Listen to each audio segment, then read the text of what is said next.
What's goody, folk? It's about that time. Let go.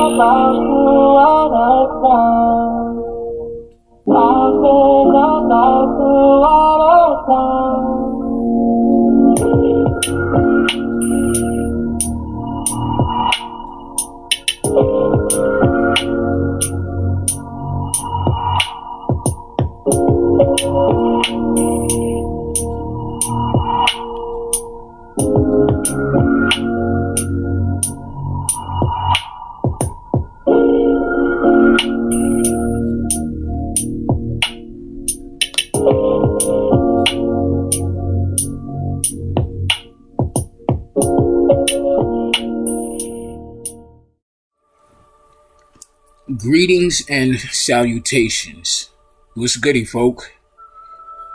Welcome back to your Soul-Driven, Soul-Intended YouTube channel and video, where I am your host, coach, and creator of all things Soul-Driven, Soul-Intended. I'm Bryson, and that includes my podcast, Spiritually Logic, my additional YouTube channel at Soul-Driven 1, the one is spelled out, O-N-E, and of course you, who I consider to be my babies, my equals, my soul tribe, divine divinity. It is currently 7:20 p.m. Central Standard Time, March 14th, 2024. I'll go ahead and clear this energy again. I've been doing that quite frequently. Ushering in the God energy, our personal power. When I saw 111 a few seconds ago. And of course, we're back at it with another general timeless intuitive reading for my soul tribe, divine divinity, and anyone who resonates at any given time. Divine divinity 144 on the clock timer, chosen ones, femme masculine. Divine divinity is all inclusive. Listen to what I'm saying. It's all inclusive until you exclude yourself with the fuck shit, the toxicity, the disrespect, the brutality, the bullying, the conditioning of others to be of service and independent or codependent. 222 on the clock timer, union, companionship, partnership energy. 227 on the clock timer, there's no place like home. And of course we know that home is where the heart is, but home is also where you're safe, where you're protected, where you're nurtured, and surrounded by positivity, encouragement, and inspiring energy. That is what home is. Otherwise, if it's not that, then it's simply a place to be, a place to reside in. Regardless of its physical structure and makeup, it's not a house nor a home, Luther Vandross. It's an apartment, a shack. Whatever physical environment, you can have a mansion. But if all of that, what I just mentioned, is not there, baby, that's a shack. That swamp energy, 333 on the clock timer, spirit is resonating and agreeing with that. You can actually physically be living in a shack on a swamp. But if all those things within your energy and those surrounding you, if all of those high vibrational emotions and energies abide by you, baby, you have everything. That's home. It's heart. It's cared for. It's nurtured. It's protected.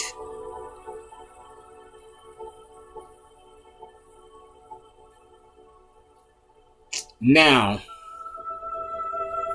my intention is not to be on here long, but it is to be quite thorough and tell the story. Because just earlier today, this afternoon, I'm sitting out front, smoking a blanquita, minding my business, as I always do, and reviewing my latest content, 444, Foundation, Space, and Energy, whatever that is for youth and masculine, it's protected. What was I just saying? It's surrounded by protection, even if it looks opposite. Oh no, baby, we're quite protected, divinely so. So I'm reviewing my work because oftentimes what I am intuitively divining for my collective is also for me. I'm not one of those readers that simply pick up on energies for other people. The way that I divine and my intuition and other spiritual gifts and talents and creative, it comes from a space of a knowing. It's not conceptual for me. It's experiential. I've walked through the shit. I'm going through the same shit that you are in my soul tribe. So, in my opinion, and from my perspective, 555 on the clock timer, I'm not divining something that I cannot speak and attest to. And I like it that way. I prefer it that way with my collective readings.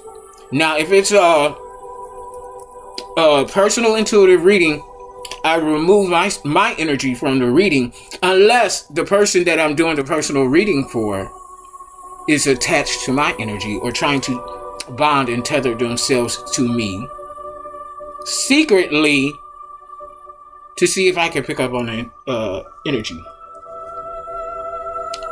I'll leave it at that for now, because there's more to it. There's a plot twist to that. I'll say this: a true high priestess doesn't reveal everything that we know. I'll leave it at that.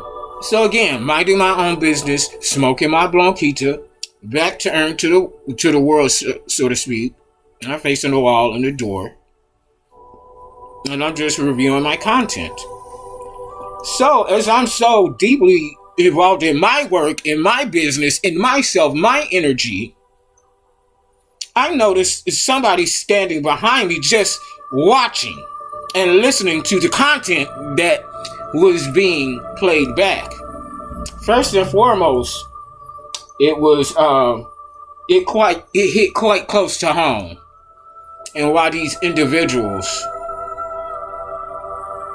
continue to attack me, and so very brutal, it was my uncle. So he shifts to making his presence known and standing right diagonally in front of me. And he says, because what I was reviewing was exposing and talking about their bullshit, their crimes. Cut that shit off. I want to talk to you. First of all, you're not going to talk to me like that. 8:09 on the clock timer, my birthday. You're not going to talk to me like that. You're not going to demand something of me like that when you just ignore me any other time. And growl and snarl and all of that shit at me, throwing darts and evil eye at me energy. Beyond that, you don't say shit to me unless it's something that's going to benefit you and usurp my power and authority over myself. So I said, I'm not going to stop anything for you and what you want. Not unless you, at the very least, approach me with the respect and integrity that I am worthy of, that I deserve. And if it's not that, you get no time of my energy or attention. He said, Alex, 911 on the clock timer. It's an emergency, or somebody's about to be taken in. Because let me tell you, this punk ass, sweet bitch, pussy ass, cowardice motherfucker says, with no tone or resonance of sincerity, of humility, of a true effort to step outside of his comfort zone to meet me, to compromise. Please, Alex, I'm saying please, cut that off. I want to talk to you. That's not going to do. Tone-wise, energetically, that's not going to do. Not at all. That's not good enough for me. Please, I'm asking you. That's what he said. I said, no, you're not. You're politely demanding me 10:10 on the clock timer completion. I said, you're politely demanding me to do something. You're trying to command me to move, shake, jiggle, do as I say. Pop goes the weasel. No, that is not sufficient for me. If it is anything less than, can you please, 10:40 on the clock timer, entrepreneur business tax code. This could have something directly related to your business, our businesses. He said, and as he's rebuttaling and responding to me, he's getting closer and closer to my boogie bouncing rhythm, my energy, and he's making sure that he's baring his teeth. 11:11 on the clock timer, a master intuition. He's snarling. He's a canine energy foaming at the mouth, a rabid animal. And you know about what they say about animals that are rabid. I'm gonna leave it at that. So I said, if it's not that, then you get nothing from me. Because who are you to just walk up on me and demand my attention and my time when otherwise I am ignored or otherwise targeted? That ain't gonna happen. Not ever in a day anymore. And so he gets right up on me in my face. He says, you've been threatening my mother? You threatened my mother? First of all, what sense does that even make? 12:12 on the clock timer, manifestations. What sense does that make? Me threatening an elderly person, relative or not. I mean, like, really, my character, my energy, if you truly know, 12:34 on the clock timer, 1, 2, 3, 4, consecutive steps moving forward in the right direction. Anybody that knows me or sees me truly, whether you like me or not, that is a completely ludicrous, unfounded, talk about an exaggeration of truth, regardless if I have no positive energies, emotions, or vibrations for these people anymore. I don't threaten people. I don't threaten women. 13:13 on the clock timer. Endings. I don't physically, emotionally, or mentally do anything against any energy. I don't even do the arguing back and forth anymore. Say your piece, and I'm going to attempt to say mine. But the moment I'm disrespected and disregarded, it's a wrap. I'll go radio silent. I'll be right here listening to you, letting you say what you want to say, and that'll be that. You won't get anything else from me. No response, no nothing. I'm an alchemist as well, a shamanistic alchemist. I'm transmuting. So you go ahead, throw all of that towards me. I'm taking that which I can alchemize and use it for my benefit in my favor, and whatever is remaining goes right back to you. Whatever it is. Because you not gonna pull a whole scene and shenanigan on me outside when I'm minding my business, and your rage and your rabidness is constantly getting more intense. It's becoming more obvious in the energy and spiritual realm. Like, if to the point to where if you couldn't hear what was going on, and let me tell you, it resounded throughout this neighborhood. It was definitely felt, even if what was being felt was not understood. It sent a reverberation throughout this community. Something ain't right here. What the fuck is all of this about? You causing a scene and expect, again, whether you like me or not, people to believe that I threatened my granny pool? Really? For what reason? I told him, I say, I buy my own food. I provide for myself. I stay in that room to myself, working, pontificating, researching, and whatever else in betwixt and between. Confirmation. And that is none of your business. Well, if you doing all of this, that, and the other, why are you still here? Well, first of all, which he didn't give me the opportunity to continue my thought, but I'm going to say it here. We all know, especially in this environment, it's not as easy nor as simple to find a place that is going to, one, be equally beneficial, comfortable, safe, and the appropriate and proper place that we are supposed to be.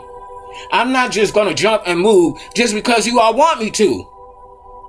No, I'm going to wait and use my process that I use. And if something ain't right, or if it doesn't turn out how I'm hoping it to be, it's for a reason. They think I want to be up in here with them in these close proximities, knowing what I know. Hell to the motherfucking no, I don't. But I'm gifted with the patience that's needed to do what is required, even in the midst of enemies who literally, quite very passionately so, want to steal, kill, and destroy us. They want to wipe us off this planet. Literally. Family, blood. I said, can you please? That's the only thing I'm going to accept. He gets even closer in my face. He said, Alex, I'm not going to say, can you please? I'm not going to say, can you anything? Well, you just sealed it up.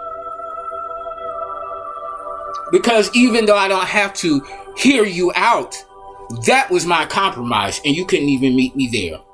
Can you? You can't ask me for permission for my own energy. Bounce, jump, move, puppet. No. And then he gets up even closer to my face, like we getting ready to fucking tongue kiss or some shit. And he said, Alex, your days here are numbered. Okay, whatever that means.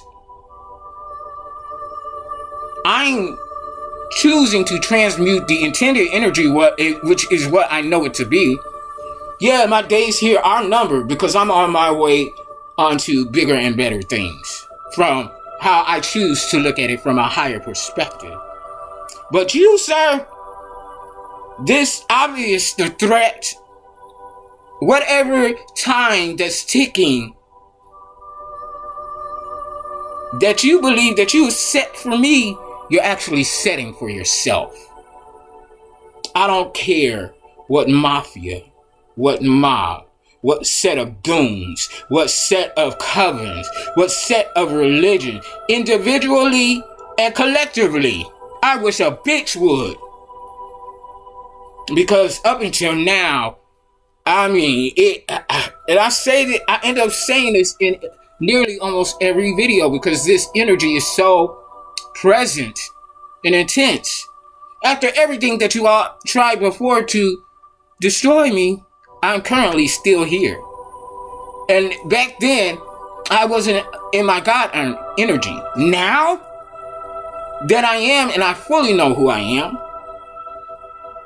you think you finna two-step up in my coochie and do something to me? I'm the one that got keys in here. I can get in every time. Okay, and that's good for you. Round of applause, standing ovation. That doesn't concern me. Because even with that level of access to the physicality, pentacle energy, baby, my energy and who I work with and collaborate with far, far, far, far, far exceeds exponentially, esoterically from all corners of time and space, baby. What you 2020 on the clock, this is going international. What you find your power in and makes you the boogie is very quite limited and unyielding. Since we doing all of this comparison and want to establish authority, then let's establish authority. Who got the power? Because it's certainly not y'all end of the team. It's not that. You try to, whatever you all try to make it look like, it ain't that. Not one piece of a bit. Not one smidget. Not one crumb. I'm hearing centipede. Just because you can't physically see it, oh baby, it's in the environment. It's felt. And let me tell you, when he was all up in my face like that, threatening my life and all of this shit, I'm looking him dead in his eyes. I started to go the route of this back and forth with him, but you know what? Let me get back in my energy. I'm not even finna go there. Go ahead and throw your threats. Do I look at any energy level that I'm worried that you've instilled any type of fear in me? Then you're sadly mistaken. Actually, quite opposite. I did what he was trying to do to him, or do to me, was done to him. Yeah, you the big bad wolf hollering and making this ruckus, trying to cause a scene to attempt to have us act out. See, that's the thing about being balanced and tempered in our energy. I could have been high as hell, smoked my kneecaps off, and I'm still balanced and tempered. Meanwhile, your rage, and again, rabidness, is increasing. The more I don't do what you tell me to do, the more you're acting out, and you're getting even louder and louder and louder.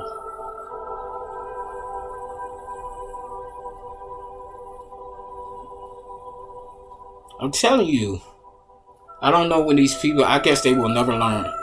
I'm a gentle soul. I'm a sweetheart, but I'm not pussy. I'm not a coward. They could be out there right now, hitting their little sharpshooters, aiming, focus, and all of that bullshit. Again, do you think I'm worried? At all. Absolutely have been not. Ring-a-ling-a-ling, ring-a-ling-a-ling. Martin Lawrence could be significant. Detroit, Michigan. Oh, Heavenly Father. Yeah, but I'm the devil. I'm the one that's doing evil things. Where I'm healing myself and showing other people how to do it, and showing them how to confront their issues and find their purpose and design and become their own leader, while still being a member of my soul tribe and creating a tribe all their own. And I'll be a part of that collective. I won't overthrow it. I will be a member and a mentor. But I'm not going to go against, especially publicly, what they say that's their tribe. 2405 on the clock timer. Again, my address as a kid. Home is very significant, or the illusion of what home and family is. Let's go ahead and get into the forecasting of energies using my numerology and dice. 533. As we know, 5 talks about upcoming changes that are for our highest good and benefit and expansion. 5th house energy, ruled by Leo and the Sun, talks about our creativity. Again, our boogie and bouncing rhythm, our zhuzh, the things that make us very special and unique. The color to the attention of our energy and who we are. Again, whether they like it or not, they can't help but be drawn to look, to watch, to listen, to observe, to question. I don't fuck with that shit, but it's interesting to me. There's something about this nigga and his energy. And no, it doesn't have to be sexual. It can be quite naturally just inquisitive, not understanding but trying to, at the very least, if not outright hating and being jealous and envious. Romance, fun, and play. It's our fun time. Romance, or building one, or having a little rendezvous, whatever that is for you. Maybe having a little fun and play in a freak environment and surroundings, or whatever fits your freakness. Whatever it is, it's our time to have fun, to relax, to play. Because we work hard enough to have the right to and deserve to be able to have fun and play without having to worry about, is this bitch someone that these relatives done sent towards me as an avatar to try to manipulate and deceive me. We're tired of being on high alert, but it's natural to us now. We just want to relax and just be ourselves without being a target for someone who doesn't like, support, nor understand us. But we're being required and demanded to do that for them and none of that for us. At the very least, we're tolerated in their energy. Certainly not wanted. Okay, 5. Now, the last 2 dice is 3s. 33. Guess what? This is mastership. Master number 33 talks about being a master teacher.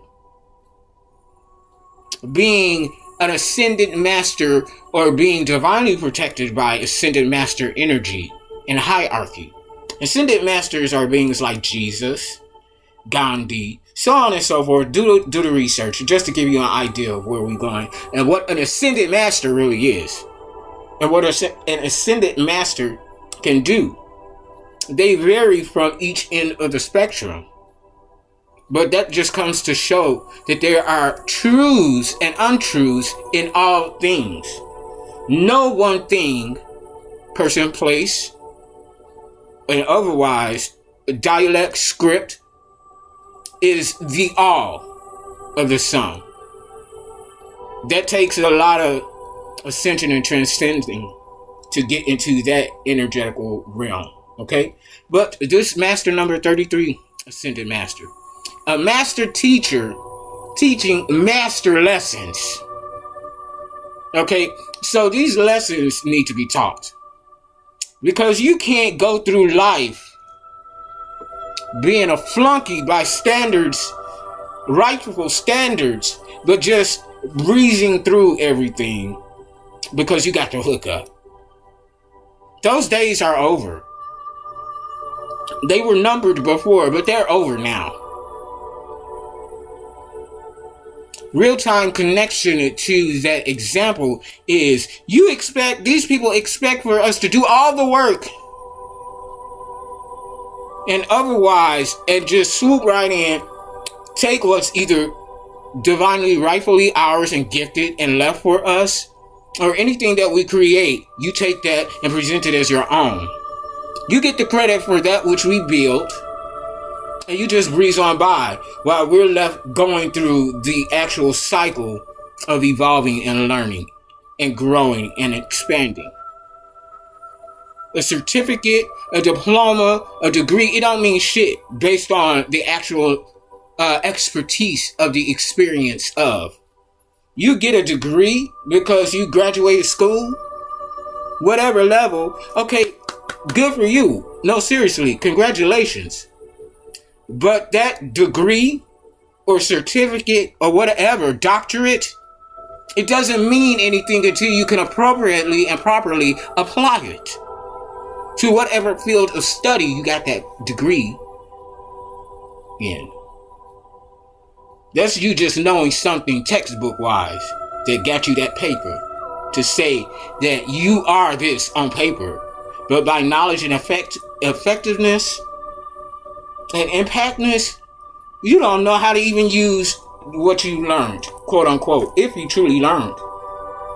You have not yet mastered your field.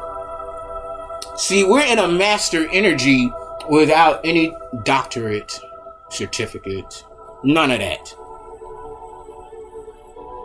And by comparison, because that's what they do all the time, whether they do it up front or not, the effect of that which we know, not because we heard or we studied, we went through it, versus what y'all doing now, and it's it feels like an entire nation, honestly, against one, for each chosen one's situation. It's just us, physically, but so much more than that. And that should close the case right there in and of itself.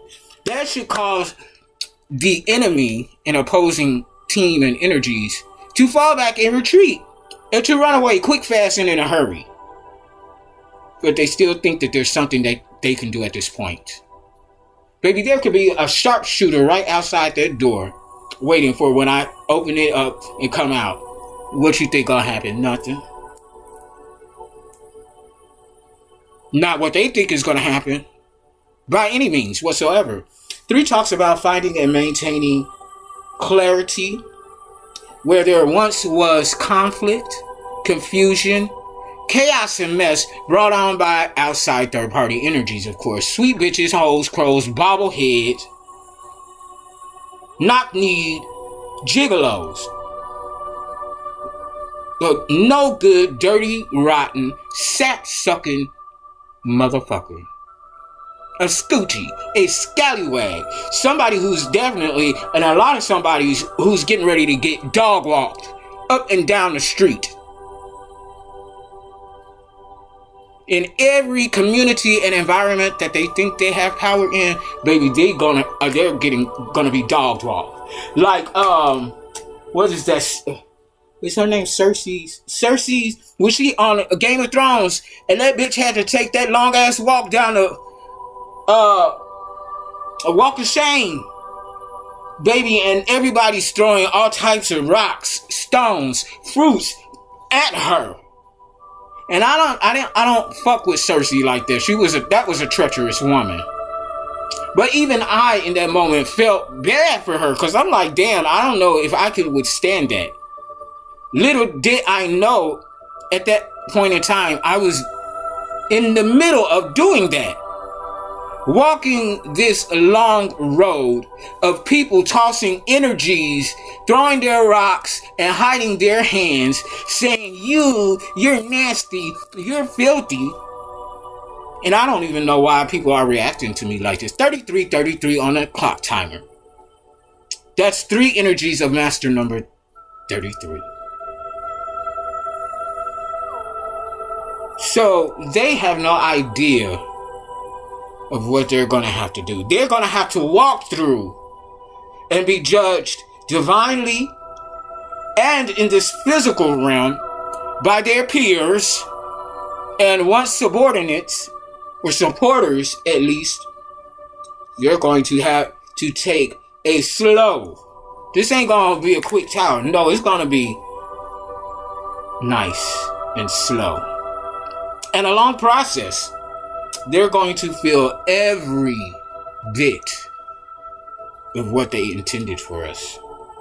So I say this to say, if you don't stand in that energy, you have nothing to worry about. But if that triggers you, then it should. It absolutely should. And I don't know where he got the idea that I threatened an elderly woman,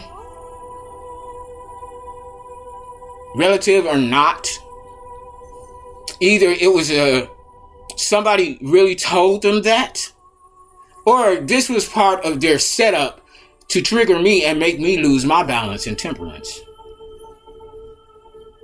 Either way, my stability is once again tested and challenged with the intention to make me look like a fool.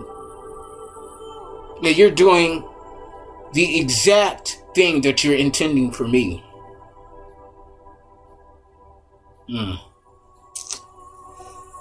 Third house energy, Mercury and Gemini, I believe. Yeah, Mercury and Gemini.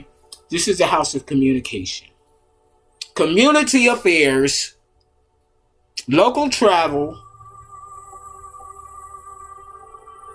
sibling relationship, and teacher and student energy. So this is the puppeteer to the puppet.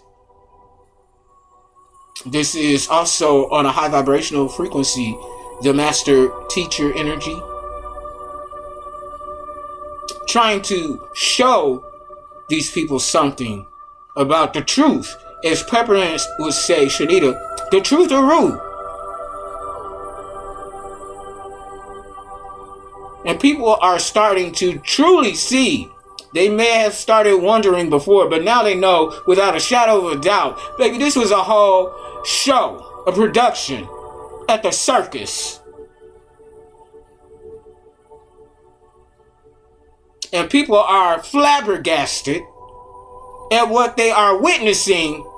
Again, not from conceptuality, but what they are experiencing with their own eyes, ears, emotions. Now, if after bearing witness to that type of fuckery, and you still choose to remain quiet and say nothing and do nothing, when this tower hits, you're still a part of it.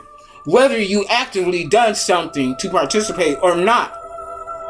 Inactivity and refusing to stand up for what is actually right and say nothing. Oh, that ain't my business. You would rather stand there and watch a man beat down a woman out in the street, and you'll record that and you'll post it and share it, but you won't do shit to help that woman. You'll stand there and watch her be abused. If you are in and of that energy, baby, you gone down too. What they consider legally is an accessory to a crime. 37:37 on the clock. That's 10:10 completion. This shit is done. And as I keep saying, baby, it ain't a question of if, but when. It's not a question of how, because the evidence is in. Irrefutable evidence and proof. And whatever was lacking possibly, these last two public outbursts and attempts to shut me down, baby, have sped things forward in a way that cannot be completely explained or understood if you're not in the vibrational energy to do so. It's like, yes, yes.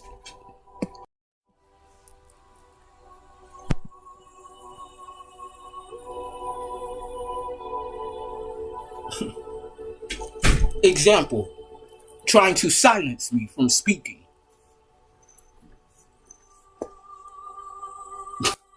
And that's going to be used and transposed to make it look like I'm being disrespectful, or to somehow use that against me. I'm working.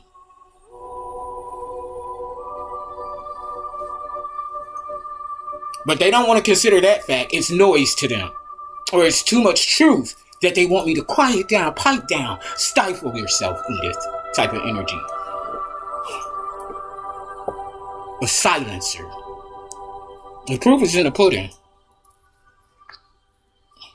Every time actions are taken to restrict or condescend or make me look like a particular way or way of being, is counteracted.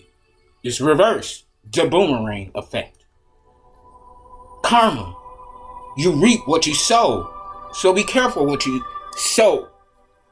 Or, be careful what the seeds that you sow. Fem masculine.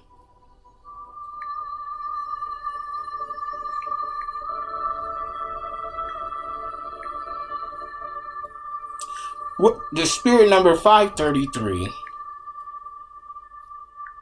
What's this message here? Angel number spirit number 533 holds a message of growth and transformation. The angels are urging you to let go of any fears, doubts that are holding you back and embrace the changes that are happening.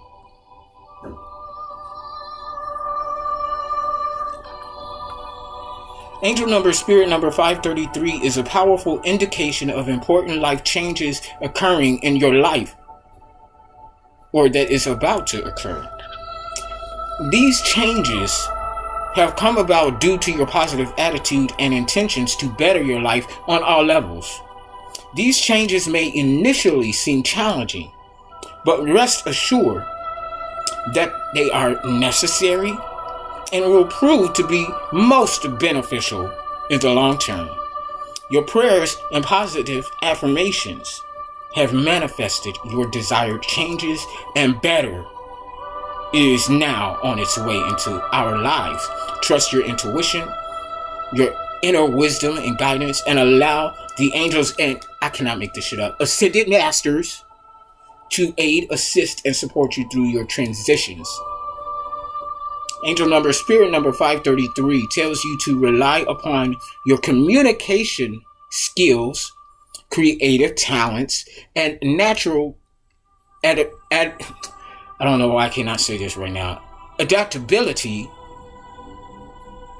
and natural adaptability abilities, and allow yourself to keep an open mind and heart as to the changes currently taking place in our lives. Trust that your highest ideals and desires may manifest as a result. Angel number spirit number 533 suggests that you are receiving divine guidance from the angels and the assistant masters as to your upcoming life changes. Know that these changes will be of a long-term benefit to you, and you are in alignment with your soul-driven mission and purpose and design. Call on your team to guide and assist you as needed. Assist and inspire humanity via your natural light working abilities and gifts, and be an inspirational guiding light, not a light shattering dictator and deceiver and usurper of one's own personal right and authority. The overall number in energy is 11. I keep telling you, these individuals keep continually trying to play a master into it. Feel masculine, collective, or soul tribe, we have mastered our intuition. We know how to intentionally, properly, appropriately turn on and off these gifts. Whether it's the intuitive, psychic, prophetic aspect, the clear senses of it all. And a shortcut explanation is each sense that we physically have, there's a spiritual, clear, sentient energy, a clear sense of a knowing or feeling without, physically being in that energy of a meter, an indicator. Not only that, we're able to communicate with the beyond, above and below. Yes, a intuitive psychic medium, very Whoopi Goldberg in Ghost, Molly, you in danger, girl. That which we cannot see from a medium aspect, we definitely feel and hear and intercept. And what is this? Intercept and what's the word that I was translate. There we go. However is required. What else were you leading with? Oh, not only that, our empathy. This is the ability of being able to feel an energy as opposed to intuitively picking up on something. We can literally read energy. And some of us thoughts, whether it's hearing them, seeing them, whatever those clear senses are, and however they work for you. You can even smell in the spirit. If something rotten is going on nearby, it will literally smell rotten. To the degree that you're checking stuff around you, you're checking yourself. Okay, that certainly ain't me, but where the fuck is that coming from? There's something going on around you. And I've even learned to master that, because there was times I'm walking around. Is that me smelling like shit? Smelling like boo-boo? Like, quite literally. I'm like, oh my God, what is that? It's not our energy, it's theirs. They up to some bullshit. Literally. Keep your lamps trimmed and burning. Keep your lamps trimmed and burning. Keep your lamps trimmed and burning. The time is drawing nigh. I'm hearing, I am a pilgrim, of sorrow. Try to make it heaven my own. So somebody wants you to think, or wants us to think and feel and believe, that we're pilgrims.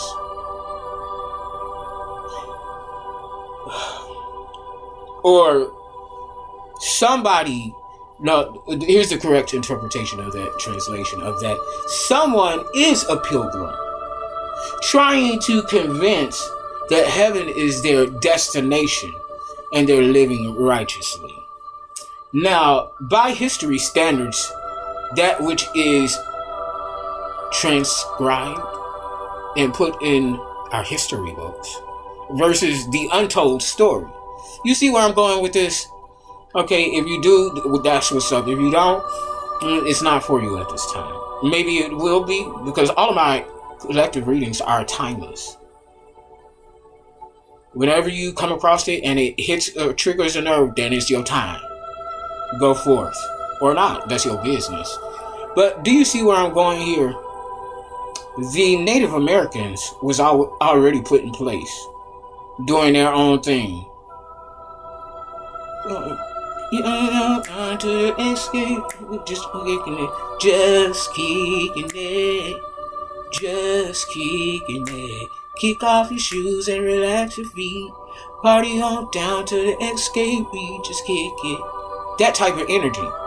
We doing our own thing, minding our own business. And that's what the Native Americans were doing on their land, on their property. What's rightfully and divinely theirs.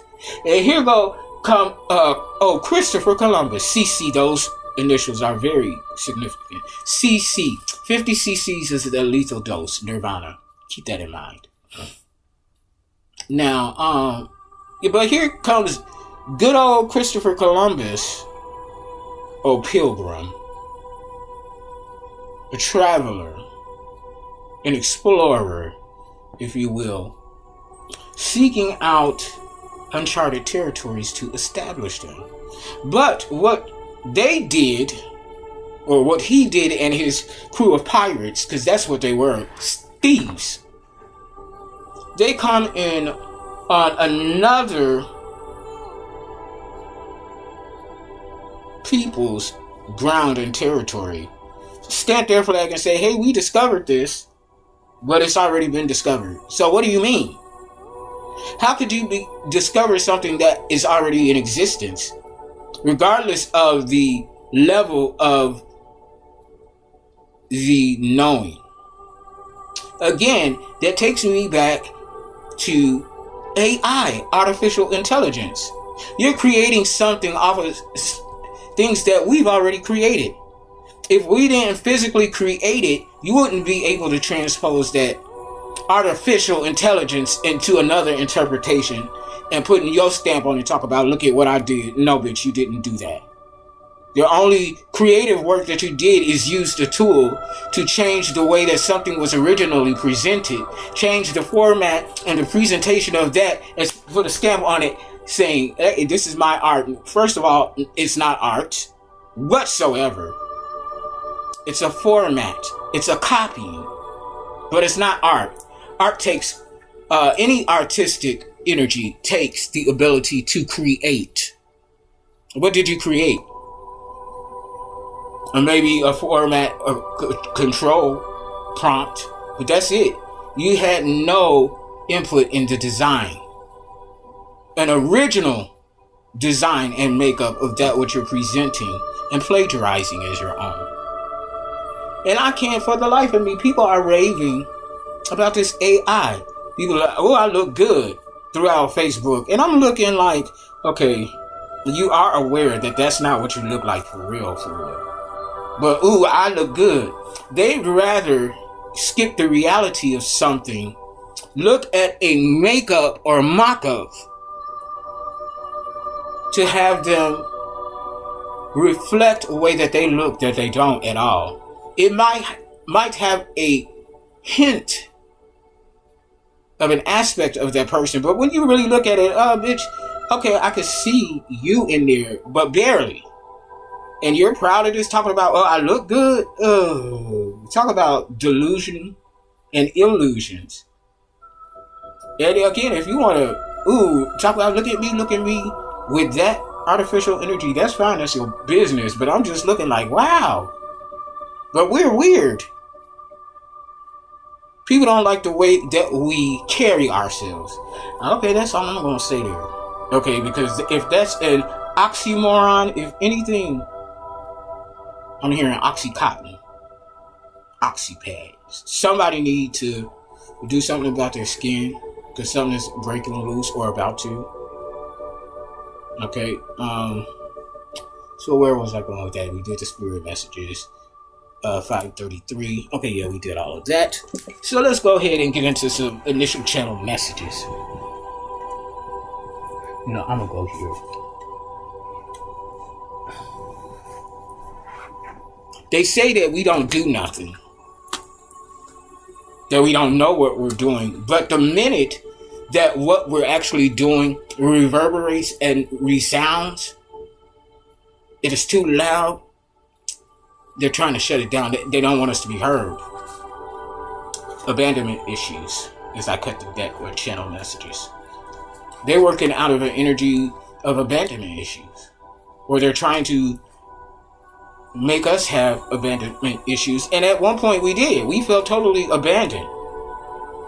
But not anymore. These are leeches. They cannot survive without us or our energy. Which, again, is a conundrum. So how do you expect to remove us physically, killing us, murdering us, and then being able to actualize and substantialize What originates from us. You're taking away your own source and energy. Now, if they were wise criminals, and that's all I'm going to say, because I know what I would do if I was in that energy and moving as a criminal. I know what I would do and how I would move because I'm a tactician. These tyrants who are trying to destroy us and what we're building is in the reverse, because they're being overturned. They're caught up. No ifs, ands, or buts about it. And whoever's working with them, I cannot make this shit up, is leading them to slaughter. I told you, it's over. It's a wrap. They have an insatiable appetite to destroy us. And that's why they're getting ready to be hit with some spiritual plagues. And don't you dare come bring that shit over here, talk about what we did. No, this is karma, baby. This is what you put in motion by your own actions and intentions. We're getting rounds of applause. Clap, clap. It's a celebration for us. Because people are talking about us. They're the ones that put us on the map that they wanted to keep us off of. Somebody who's trying to run away, it's in the reverse. They're being halted. Puppet and the puppeteer. Oh, good God Almighty.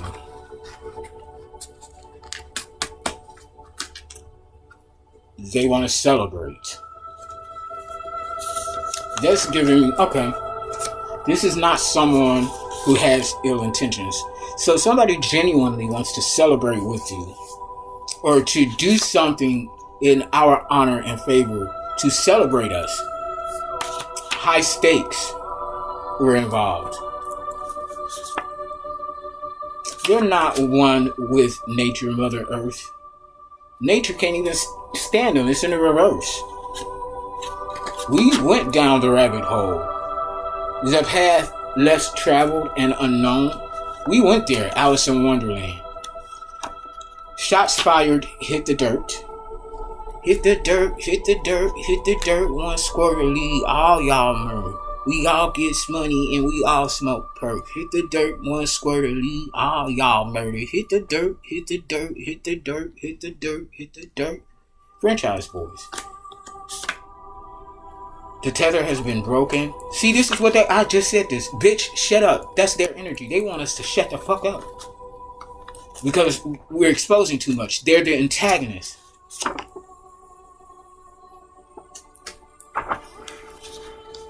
Be careful what you wish for. America's Most Wanted. Oh, they're on the list.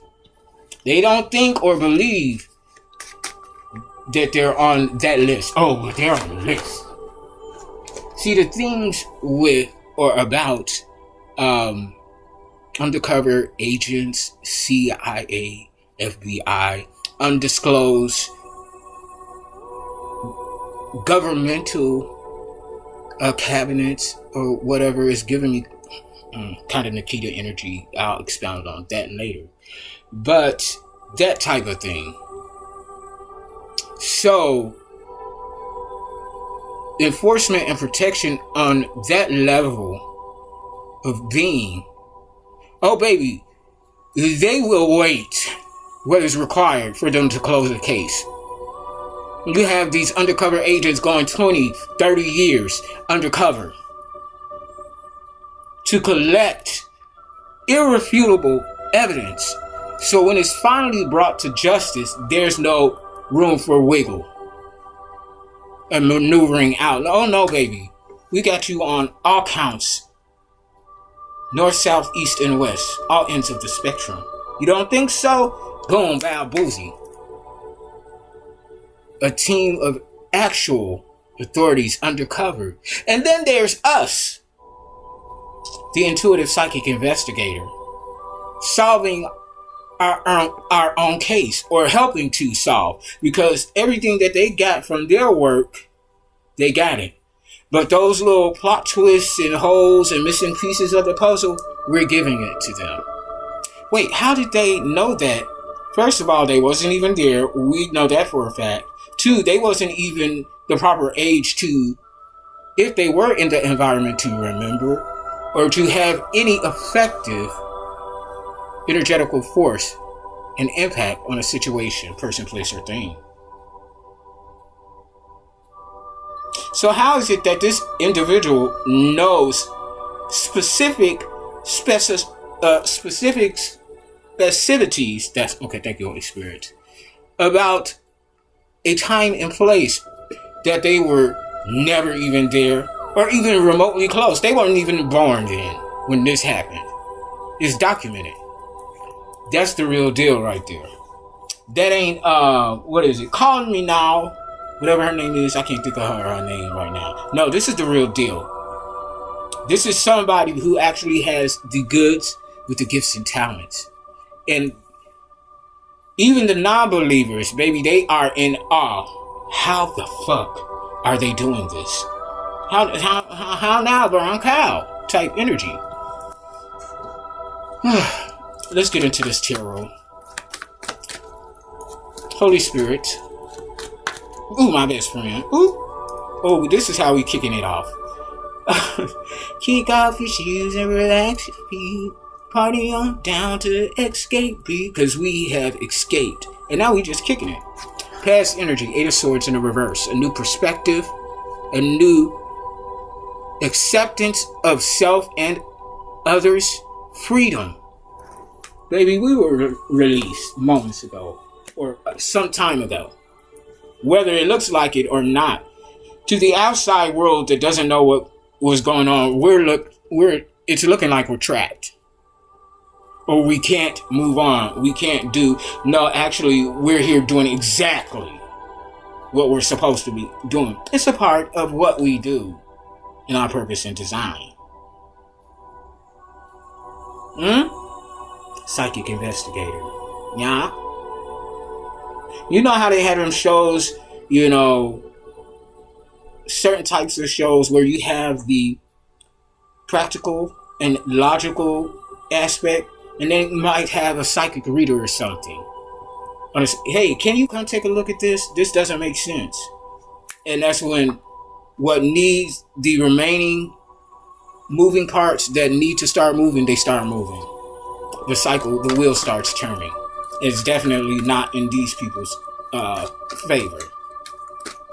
So in the past, it could be 5 minutes ago. It could be more than 5 minutes ago. Eight of Swords in the reverse. We're free. We're seeing and looking at things from a new perspective. Oh, so this is what it really is and what it's always been. It may took us some time, but now that we are in the energy of accepting that no one in our family loves us, gives a fuck about us, and wants to see us dead and gone. Okay, I can handle that. Next, let's go. What's happening in the now, Holy Spirit? What's happening in the now? Like right now, currently, or whenever you come across this video and it's hitting. Look at this. I cannot look this shit up. The Empress in the reverse. Toxic, hateful, spiteful, feminine energy. This could be a man or a woman. Because just because it's feminine energy doesn't always mean it's a woman. And vice versa.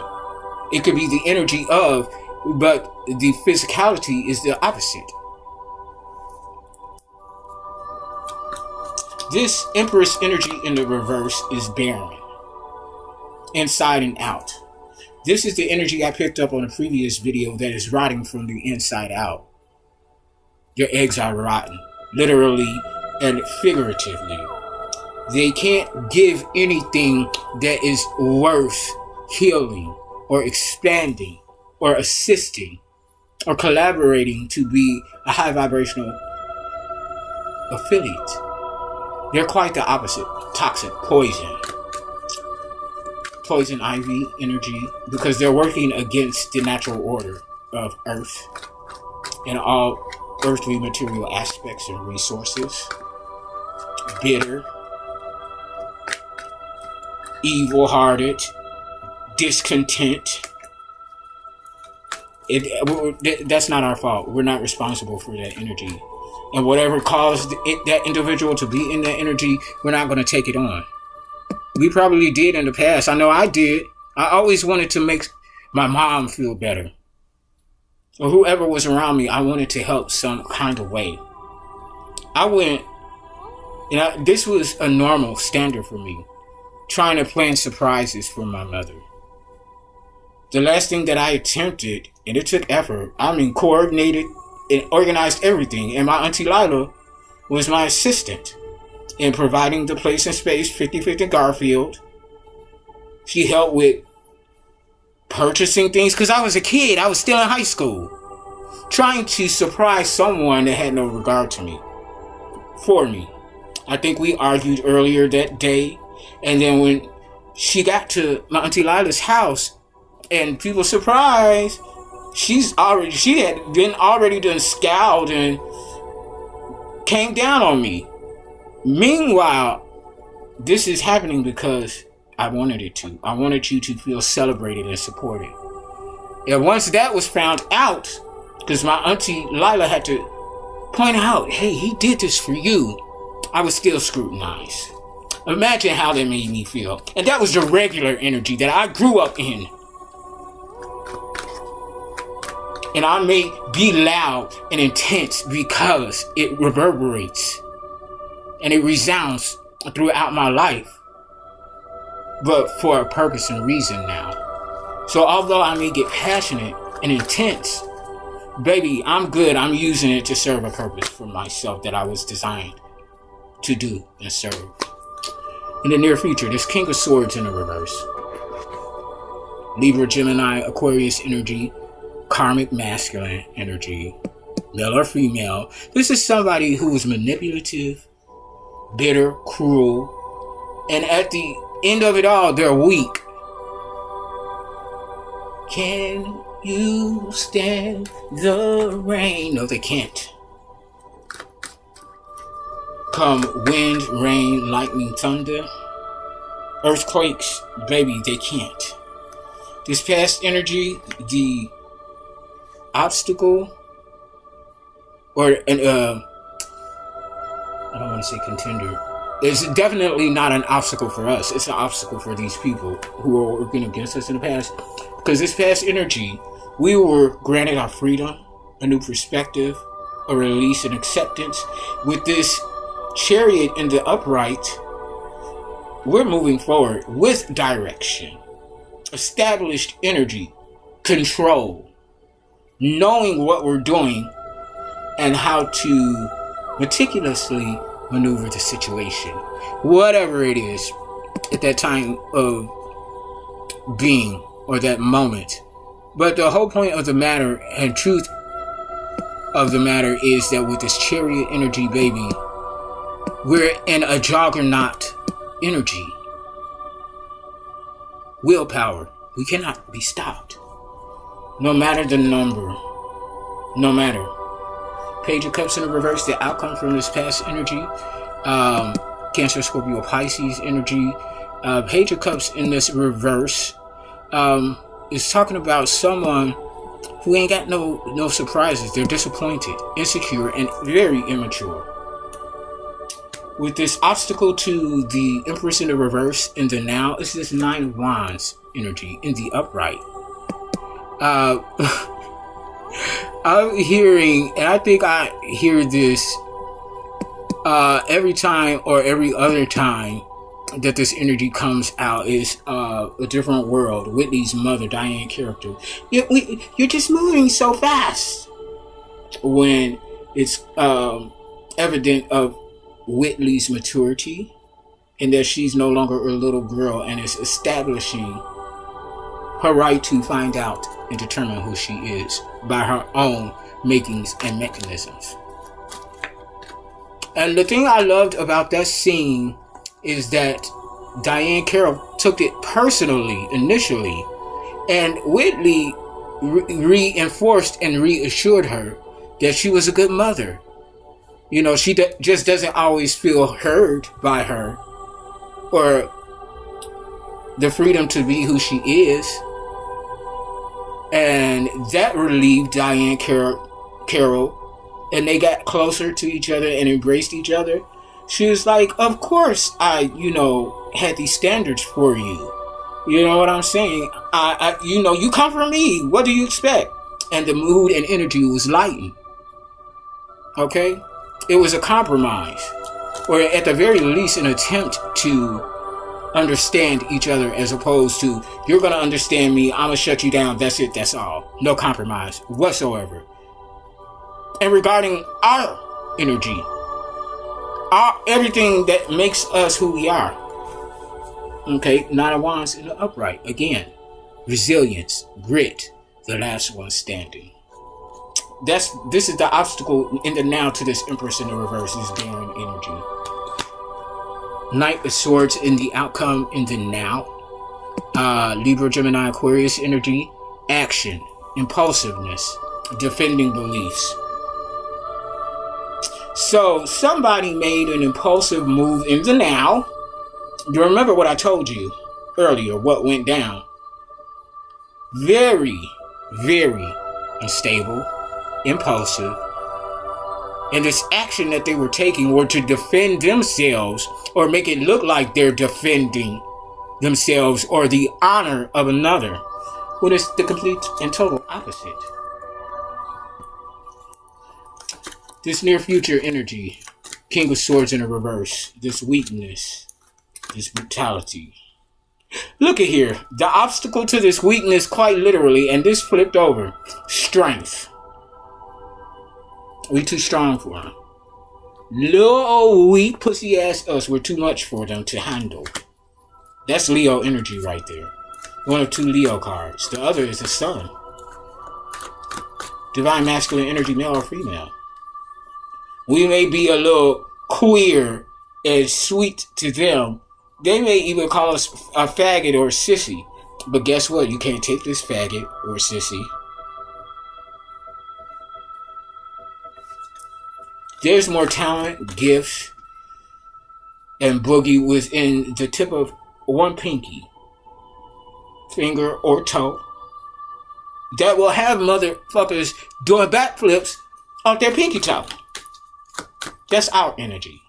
So don't try to dilute us or condescend to us and make us seem like we're nothing. Ooh. The outcome in the near future, wow. Judgment in the reverse. So someone is trying to skip out or avoid judgment. Or either that, or they're completely unaware of what's going on. Which, that is another issue. I'm not even going to touch that. From the bottom of the deck, yeah, we're getting married to a Cups upright. A Queen of Cups in the reverse does not approve, because there is a group of individuals who want to collaborate with us. They want to help us build. They see something in us that speaks beyond the scope of what they were told about who we are and what we're not. They're seeing firsthand for themselves, because just as these destroyers are watching us and keeping tabs on us, we got people who are looking at us just the same and watching us from a business point of view, scope of vision and being, from not only business, but on a soul level, looking for and searching for some sort of guidance, because what's already out there ain't resonating with them. Or it does to a certain extent and then bow. That doesn't make sense. I see and hear what you're telling me, but I can't buy that. And then there's the legal authorities and judicial system. They're also watching it, same as well. Both sides. And there's evidence on both sides who did what, when, where, and how, and why. Who do you think's side of the story is supported? Four of Swords in the reverse. Burnt out, restless, stressed. Two of Swords making changes moving forward. King of Wands in the upright. Oh, Ten of Pentacles in the reverse. Ooh, Seven of Swords. Manipulation, deceit, strategy, and tactics. This is how they moved. They used manipulation, deceit, and tactics. Tactical strategies. A strategist, if you will, or wannabe. But what's a strategist to a tactician, is what I'm saying. Think about it. A strategist, oh yeah, that's somebody that thinks about something before putting it in motion, seemingly. But a tactician, baby, that's a whole nother meticulous energy in and of itself.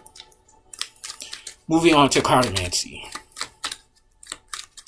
Holy Spirit, in the recent past energy, what's this eight, of swords in the reverse? This freedom, this new perspective. Yeah, you began taking action in the past. King of Wands in the upright, a high priest, male or female, taking action, and it's also a teacher energy, teaching from a spiritual and creative aspect on our spiritual gifts and creative talents, divine knowledge and wisdom, and our emotionality, how to control our emotions. And if you aren't sure about which end of the spectrum has the right intentions or not, I'm not going to say right or wrong, just pay attention to the actions versus what is being said and told and done. Really look, pay attention. Look at it. Look back at it. Look back at it. Look back at it. Look back at it. This chariot in the upright of the past, baby, we were heading in the direction of peace, harmony, bliss. Six of Cups upright. Cancer, Scorpio, Pisces energy. Oh, this Page of Cups the reverse, baby, they done created a new extension, a completely new contract that is so esoterically, existentially, heretically sealed in a whole nother book of the Akashic Records, baby. This is an entire new species of a generational curse of poverty, homelessness, bad health, nowhere to go, nowhere to be. You talking about out in the cold. Imagine being tossed out of your igloo in the Antarctica with barely anything to cover or shelter you from the environment. No well, blubber or flubber or whatever. No Crisco to fatten your insides to thicken you up a bit. Oh no, baby, you out there in the snow and the ice with the polar bears and the Arctic foxes and whatever else is out there. And you better be careful on how you step, because that solidified icy foundation, baby, it ain't also always so solid. You make the wrong step or move, baby, you going down in the ice. If it's not that, then it's an avalanche. So many conditions that they're now having to face. Oh, look at this. This Empress in the reverse, baby, King of Swords. What was I saying about the authorities? Baby, they are watching. They've been watching. Just because something doesn't happen at the moment, or an action isn't taken at the moment that's going to reveal their presence, oh baby, believe they're right there. They're right there in the here and now. Just like, ooh, and these authorities, baby, they are so pleased and proud of themselves for staying the course. For some of them, it's been 40 years in the making.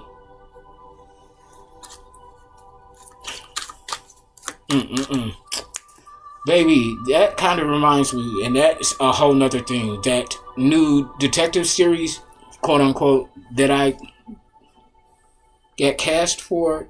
That whole show, entire show, I was the lead detective trying to solve the case of a missing child and what happened to her. An adopted child. I'll attach the scene and put it in the links. This Nine of Wands, resilience, grit, last one standing energy. Ooh. We're in that energy, and they're in this energy of no wish fulfillment. None of their desires or intended achievements have been met on any level. Whatever people or family that they have, or quote unquote loved ones, because these are not people who can honestly love. They don't know what love is. Even the people that's on their team, they're backstabbing one another. And I believe Estrella said that. They get to nothing. Nothing that's going to fulfill their hearts and make them feel at ease about their life and the actions that they've taken. This Knight of Swords, this action, this impulsivity, trying to explain why they did what they did, baby. They are deep sorrow and regret. Eight of Swords. There's no explanation. There's nothing that you can say or do that's going to affect or change anything that's happening for you at this point. There's no relief, no release. It's only resistance, delays, heartbreak, and suffering. And even as I say that, there's one of these sweet bitch bobbleheads out here. See, there it is. They're doing something. They're not even aware enough to accept and take accountability. You brought this on yourself. You reap what you sow. If you don't believe in karma, you reap what you sow. Cause and effect. An eye for an eye, a tooth for a tooth. For these Bible thumpers. And people who believe that everything is coming up Jesus for them. I beg your pardon. This King of Swords in the reverse. They were brutalizing a messenger. Page of Pentacles in the upright. A divine messenger. A harbinger. A person that is sent in to warn if they're not listening to the intuitive and spiritual promptings that they're already getting directly. They're not listening to that where we're sending in our messengers to spread the word. You still not listening? Okay, so we're hitting you up directly and by our messengers.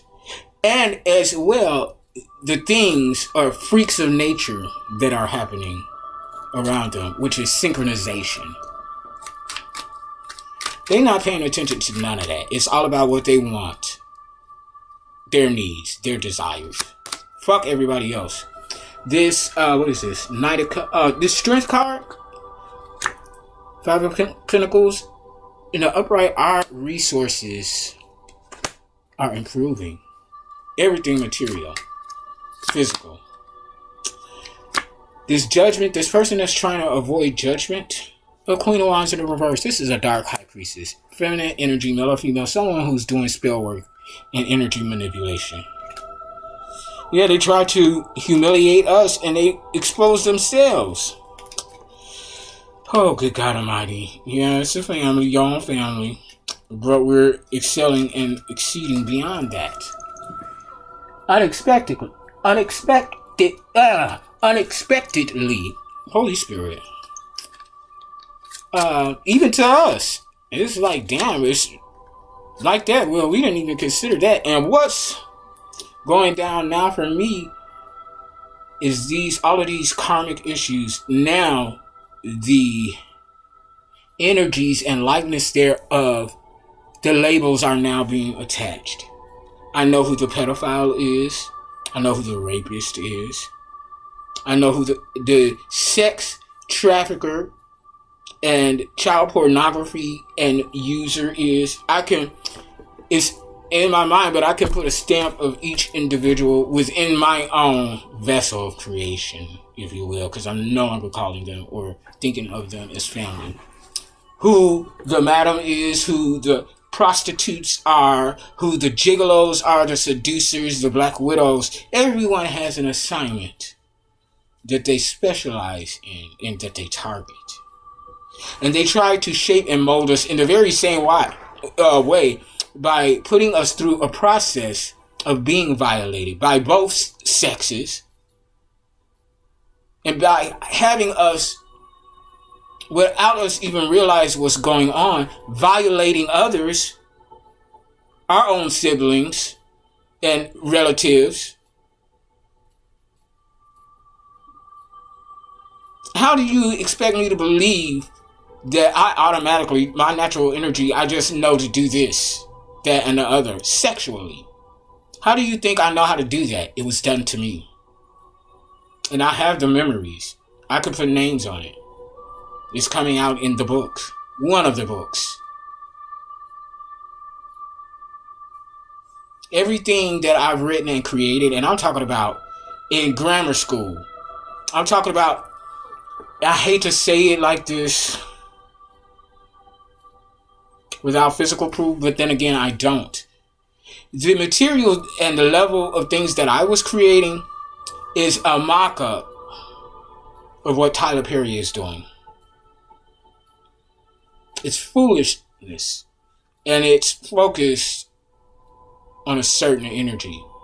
Whereas my stories and the things that I wrote and created in a creative writing, it identified the abuse, but at the same time, it talks about the divinity, the divine, that the victim, the one who's being victimized and brutalized, seeks from the depths and the darkness of their own abuse. They don't want to remain in the dark, in the abyss. We want to find the light.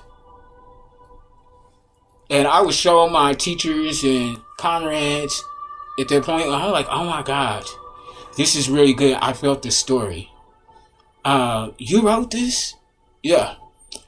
I need to know what's next. That's the response I would get. And then always, if I created something, it disappears. My journals, everything. The same thing was done to my auntie Lila. She told me about it. She could never hold on to her journals where she would write. Oh, Holy Spirit. Actually, I went to the divine deck first. I'm going to stay that way. High Priestess in the upright. A seer. An intuitive. Someone who is sexy as fuck. Passionate. Attractive. But that's not the only thing to us in our energy. We're actually in the knowing of things. We actually not only talk the talk, but we walk the walk. And we can back it up. Throw it back. Okay? And then some. Okay?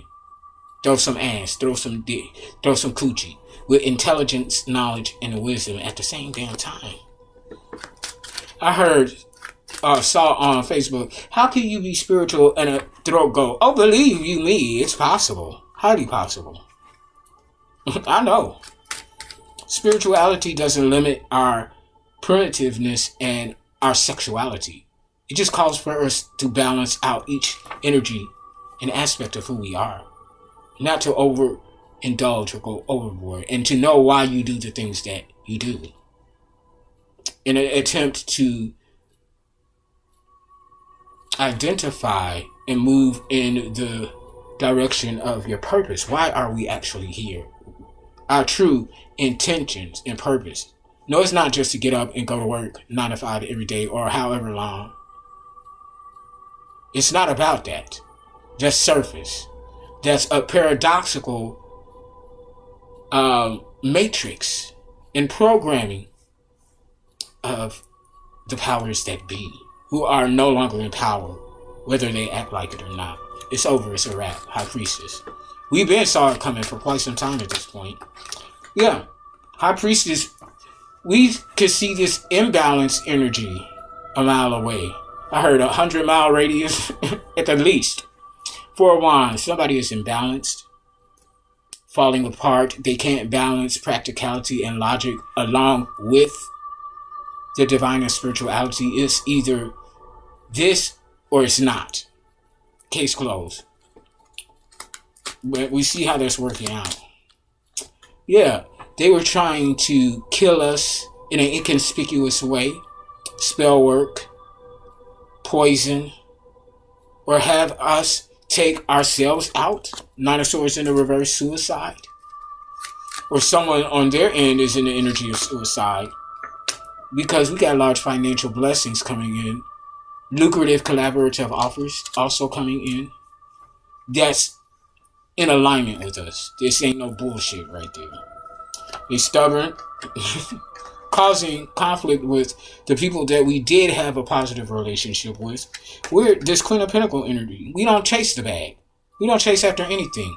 We sit still and chill and rest and create until it is manifested towards us. We don't have to work as hard as they do because we listen. We pay attention to our gifts. If you're too busy trying to make something happen and force an energy or force an opportunity, one, you're not still and quiet enough to be able to hear the direction that is being given to you. It's that inspiration that comes out of nowhere. You know, you could be in your divine feminine energy, allowing and receiving and going with the flow and being quiet, being in your energy, just chilling. And then all of a sudden, you get this, boom, get up and do this. Why would I do that all of a sudden? I don't even feel like doing that. And sometimes we don't do it, previous versions of ourselves in the present lifetime. But those of us who know, okay, Holy Spirit, can I see what you're saying, but can I do this another time? Yes? Okay, cool, thank God. If the answer is no, get up and do it now. Oh, God, Holy Spirit. Okay. You get up and do what is being guided for you to do. And then that places you in the moment in time of where you need to be to intersect some sort of energy, communication, to witness something or be witnessed, or people witnessing you in your energy, is something that's life-changing and changes the shift in the direction of where things were headed or were previously headed. Now, if you didn't take that action, guess what? An opportunity was missed. It's going to come around, but you done delayed your own self and pulled back the process. And we all have done it. I know I have. With my desire to believe that there could be at least one person in my family that cares about me. It got to be one. No, not a none. As I finally accepted that, okay. You know, I still incrementally have to mourn that, and I have to cry and let it out. But that doesn't mean I've been defeated. I'm emotionally incapacitated. It's quite the opposite. I allow myself to feel my emotions, and then I move the fuck on and release the energy. And return to sender tenfold times 3 where it belongs to. You're going to have to sort this out on your own energy, by your own energy, your intentions and motives. You're not carrying that bullshit. And that's why we're coming out of chaos and mess by these outside third parties manipulating our resources, our birthright and inheritance, manipulating our health, poisoning us. Look at this, King of Swords in the reverse. As I say poison, this is an assassin. A masculine energy that's a coward, that's pussy, male or female. This is even crooked law enforcement. Because I often pick up and channel energies of people saying, well, why don't you just go to the cops?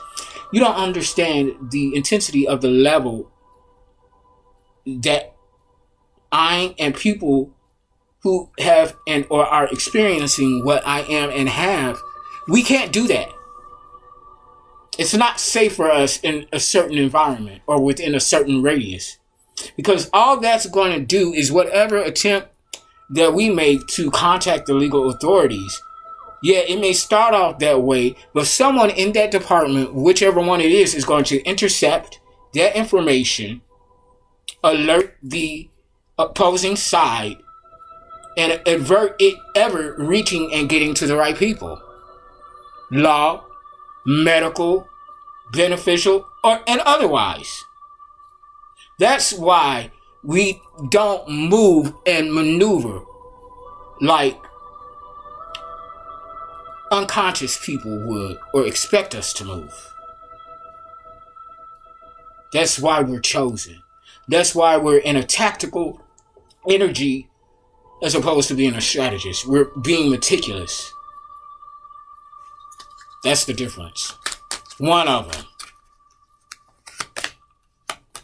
So they're trying to kill a sweetheart, a queen of cups, a nurturer, a provider, and well, not a provider. This is someone who welcomes others into our energy freely. If we can't manifest or help from a physical aspect or what is needed or required in my body and soul, we do what we can do and what we've been appointed to do. Now, either that's accepted and appreciated or not. No, I need you to rectify exactly what I need or what's ailing me. Okay, now I'm here to, kind of guide you and possibly show you a different way of thinking and being or other options and solutions, but I'm not going to fix it for you.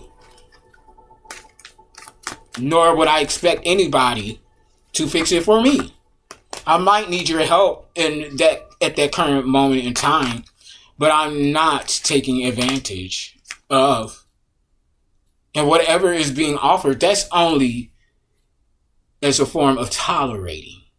It's not a desire or moment of wanting to help genuinely, authentically. It's let us do this to make it seem like that we're trying to help, and then turn around and make it appear like we are taking advantage of, being ungrateful, unappreciative, and trying to play them like they're stupid when it's quite the opposite.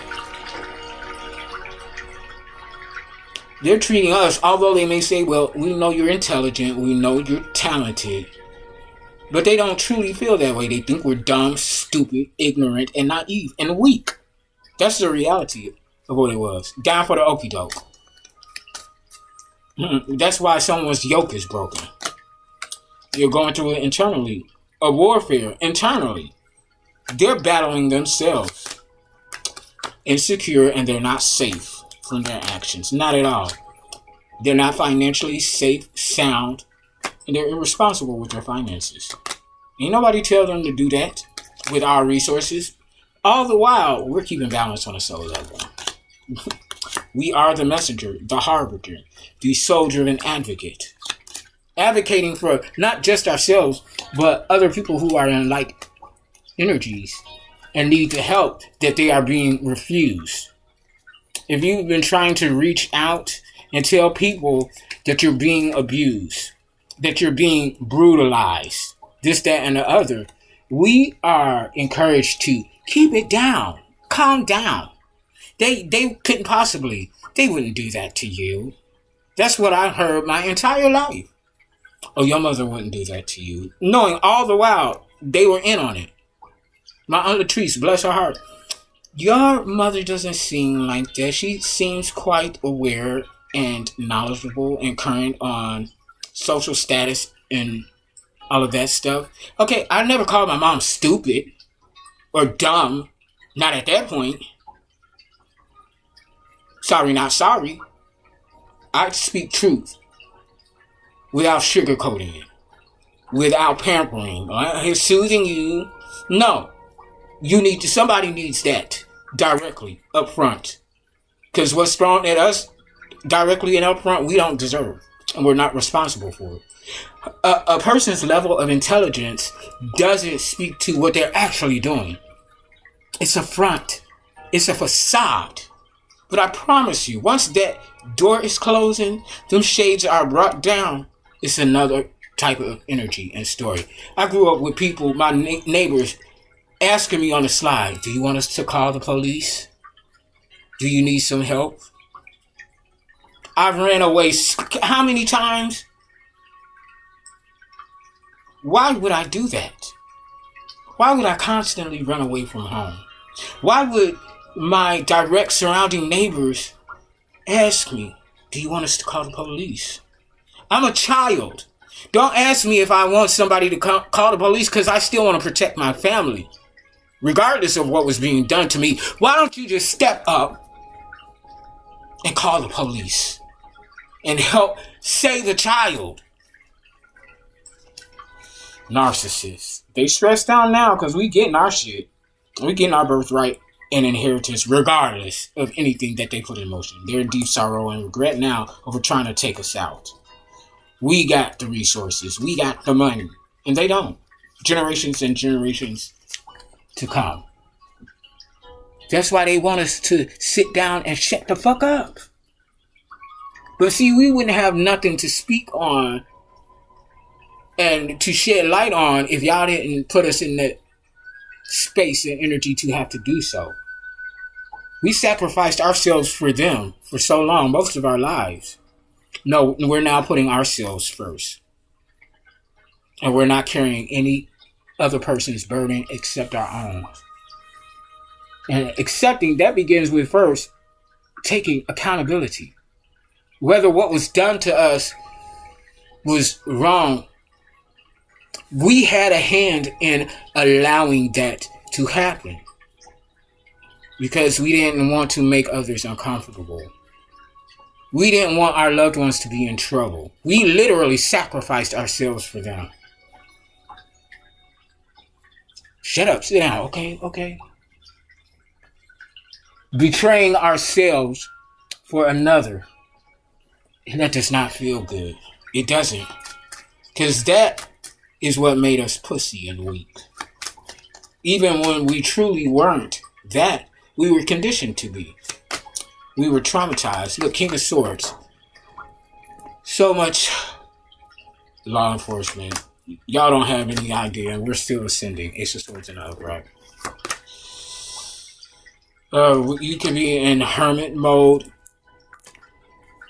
Healing as each higher level is exposed of energies that we could have been picking up on in the past, but couldn't specifically identify what this energy is, where and how it exactly fits. But in this energetical space, in this vortex, as Abraham Hicks would say, oh baby, we don't only know that the energy is there. Like I said, we know who the pedophile is. We know who the rapists are. We know who the pimps are versus the madams and the prostitutes, male and or female. The gigolos, the seducers, the Don Juans. We know who the child conditioners are in the forms of coaches, teachers, at different levels of adolescence. We know the physical bullies, the antagonists, the ones who put all their physical work in, abusing physically, bullying, scaring. Then you have the transporter of this sex trafficking of adults and children, dropping off the load, if you will. Every person, whether it's my personal situation or yours, everyone has a specific assignment and was trained to be a certain way. And it starts with having experiences in each of these aspects. Thievery. Whatever negative or toxic thing that we did as children, we were coached on how to do it, brainwashed as to how to do it. And a lot of us don't have any memories of that even happening to us because we were so young and tender. But all of these crimes, this crime syndicate energy, this mafia energy, this RICO and racketeering energy, we've had experiences in each end of the spectrum and category to some extent or another. We were already trained to be that which that they are, but we couldn't even never remain in that energy. Even if we were there for a moment in time and space, we couldn't remain there. Keep your lamps. We kept our lamps trimmed and burning, whether we realized it or not, and we always sought the divine for higher knowledge and truth. Yeah, Seven of Swords and upright. There's nothing that they can do, say, or anything. They can't outmaneuver anything. They're exposed fully. No ifs, ands, or buts about it. They think that we're not covered. Oh, baby, there's a radius. Land, air, and otherwise. I'm trying to tell you. You don't have to believe me in order for it to be true. Huh? Okay, let's see here. And let's go here. Baby. And I'm up here telling myself, we know we have a birthright and an inheritance.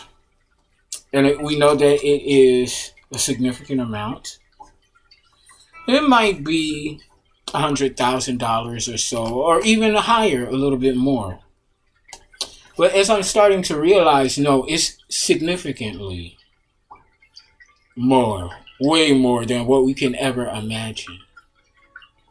Because one, if the stakes at this point is so severe that it takes all of this against one, baby, can you imagine what's at stake, what's truly at stake, and what's being battled for?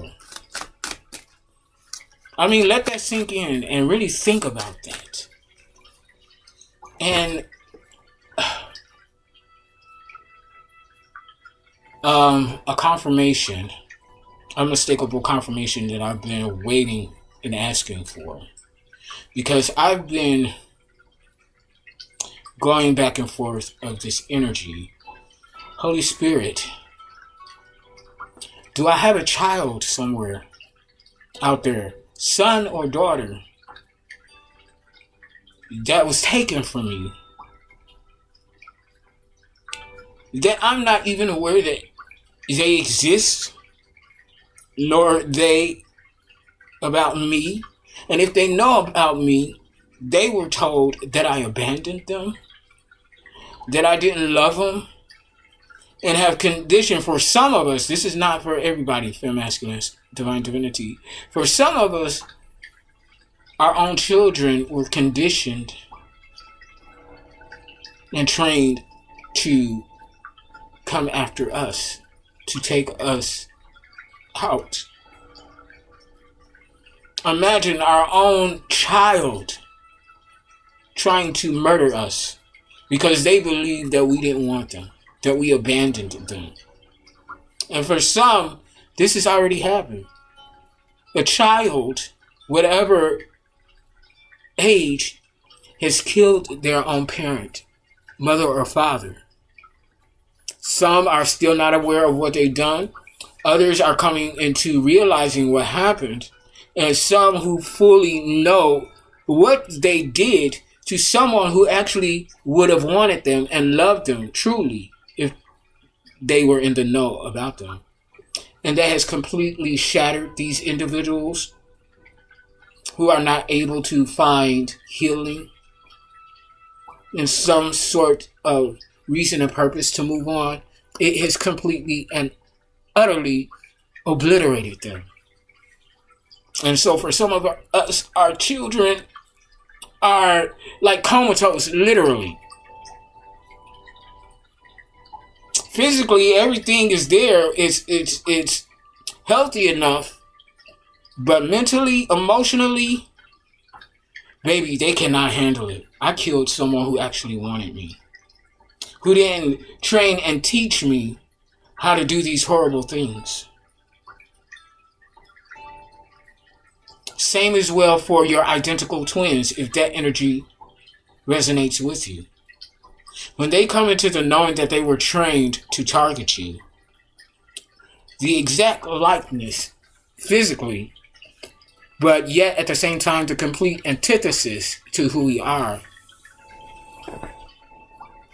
they too are, some of them, damaged beyond repair. And I hold hope out for those who aren't at that level. What they did was not their responsibility, and because of their natural state of being, they were trained and manipulated to be that way. We're not in ruins, it's in the reverse. These individuals, they don't get a fresh start. The sun is set on them. There was a fork in the road that we took that they wasn't even aware that was available to us. Like I said, when they twisted, we turned. When they dipped, we shouted. When they two-stepped, we hopscotched. When they were jumping rope, we double-dutched. Great depths. There's great depths to who we are and to our story. Like I said in the previous video, we're still on surface level. We ain't even go beyond the surface. And that's sad. there's an aspect, like I told you, I just said it. We're still surface level. There's aspects of secrets that still have not yet been revealed. We may be intuitively picking up on a missing child in some shape, form, or fashion. And if it's not one of those aspects that I've already described regarding our child was sacrificed into human and sex trafficking. Anything that came from us is just like us, so they're not worthy. Throw them in the on the boat, send them away. They're useless. They're trash.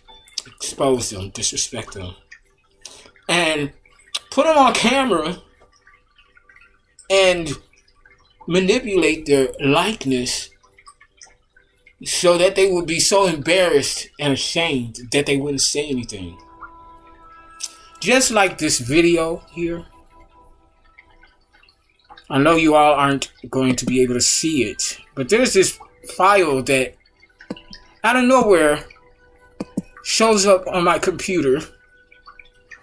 File number 62855D48IE. I'm sorry, 1E7148E89. That's my birthday. B. Bryson. And in this video, this is obviously me physically. That's my body here, on my chest, on my shoulders, going down to my back. That's me playing with my nipples if I'm in freak mode. That mask is not something that I ever wore or would have ever wore. The first mask that I purchased, which was a few months ago, to cover my face, is because I knew that people were recording my sexual and private moments. And I wanted to be able to enjoy my freak moment without having to worry if I'm being violated and watched without knowledge or even being given the decency to ask. Oh Lord, I hope I... Ooh, look at it. And it's still recording. Thank you, Holy Spirit. Because I didn't think about that action. I just did it. But the recording is still going on. This is clearly me. I know my body. I know how I move in freak mode. I even recognize those feet. Although I can recognize the feet, I have no idea who it is. And I'm not going to stress myself out on worrying about the identity. The evidence is already there. That which I know intuitively, and anything that I don't know, the other side knows and has receipts of. There's no trust for these people. Or you shouldn't hope for trust. You can't trust any of them. Not a one. We're in hermit mode, but we're not lonely. We can stand in our own energy without going crazy. Stay on target. Whatever they're doing to throw us off track, stay on target. Guardian. We have guardians all over the place. You see that lion, Leo energy? Not only that, but we're looked at as a guardian for the ones who haven't yet to find their voice. So we say the things that they are scared to say or not really there yet, or actions that they need to take but they still feel trapped and bound and gagged. But what's happening in those situations, they're seeing our content and they're becoming more and more and more inspired to take action on their true desires, regardless of fear, regardless of what it may look like in the right now. They're watching us do the impossible. Look what he's doing. And everybody said he couldn't do it. Or he didn't have the intellectual level or the know-how to do it. But he's doing it. We're watching him do it. We're watching him get knocked down however many times. And then he finds a way out. And comes out stronger, better, more wiser, more talented, more gifted, more clear-minded, conscious, and balanced. They're literally watching this and having real-time witness, whether it is in person, online, social media, or whatever, on a full scope. They've seen us. Some of them have seen us in these freak chats and groups and things like that. And they're comparing. It's like, well, even though they're in that environment, they're nothing like the people who are just lost in it. Have no sense of control or balance, self-control, none of that. No temperance, no nothing. They can't regulate themselves. But this nigga can, and he's doing it. And not only that, he's not overindulging on anything. And knows when to shift the focus from freaking busting a nut or just being in a slut bucket energy. I don't freak on camera. I mean, the most I do is jack off or whatever the situation is. Play with myself, play with my coochie, male coochie or whatever. Y'all know I'm upfront about my shit. And when I need to realign my energy, I do just that. I remain in the chat room, but my focus and shift is from the carnal, the sexuality of it all, the freakness of it all. And I switch mode into one of my creatives. And in that moment in space, it's usually choreography because I'm not able to sing out loud. I know why the caged bird sings. We have to let out our energy in some shape, form, or fashion. And when we're in a space and environment of being able to let it out, we let it out. Individually, respectively, and then a combination of all, or that which we can do at that moment together at the same damn time. We're coaching and training ourselves, preparing us for the moment that we become an international star. And not only that, a guru. Someone who is changing the world. These people who are attacking us, they're not an authority figure, truly. That's why they ain't getting no victory. They don't get the trophy. We're not in a storm either, regardless of what it looks like. It's in the reverse. And they will not be flying high. No kites for them. It's in the reverse. We are friendly creatures. We may look odd and a little bit strange to some people, but that's our uniqueness. That's one of the many things that sets us apart. It's odd, it's kind of weird, but that's a cute little thing, ain't it? They were trying to be the mastermind, but we are the true mastermind. The mogul, if you will, the tactician. I'm trying to tell you, the philosopher, the visionary. They tried to conflict us, but we're not conflicted. We still may be healing as certain levels are peeled even further back. But we do what we need to do. They ain't discovered nothing in this whole, however long in this cycle. They ain't learned not a damn thing. They obviously still don't know that we're not receiving any more losses. This is not a difficult truth for us. It's in the reverse. This injustice is no more. We're no longer confused. There's a stranger coming in, and it's going all according to the plan. This is somebody that we know that's coming in to help rescue us. And they have a bright idea about something. And this is on our end. These people on the opposite end of the spectrum, there's no plot twist for them that's going to work in their favor. And they're scared. That's why they're lashing out. They have no true desire, no true knowledge of anything. But they want to be the rival and the antagonist to a dreamer energy. And they're going to be the ones without a home. Like the people that they have tricked, manipulated, deceived, they will, if they haven't done so already, turn their backs on them. These people are realizing the position that they were put in without truth and knowledge. and was used as a weapon against someone they don't even know, and certainly hasn't done anything towards them, to come towards us with this type of hatred and animosity. Good in water.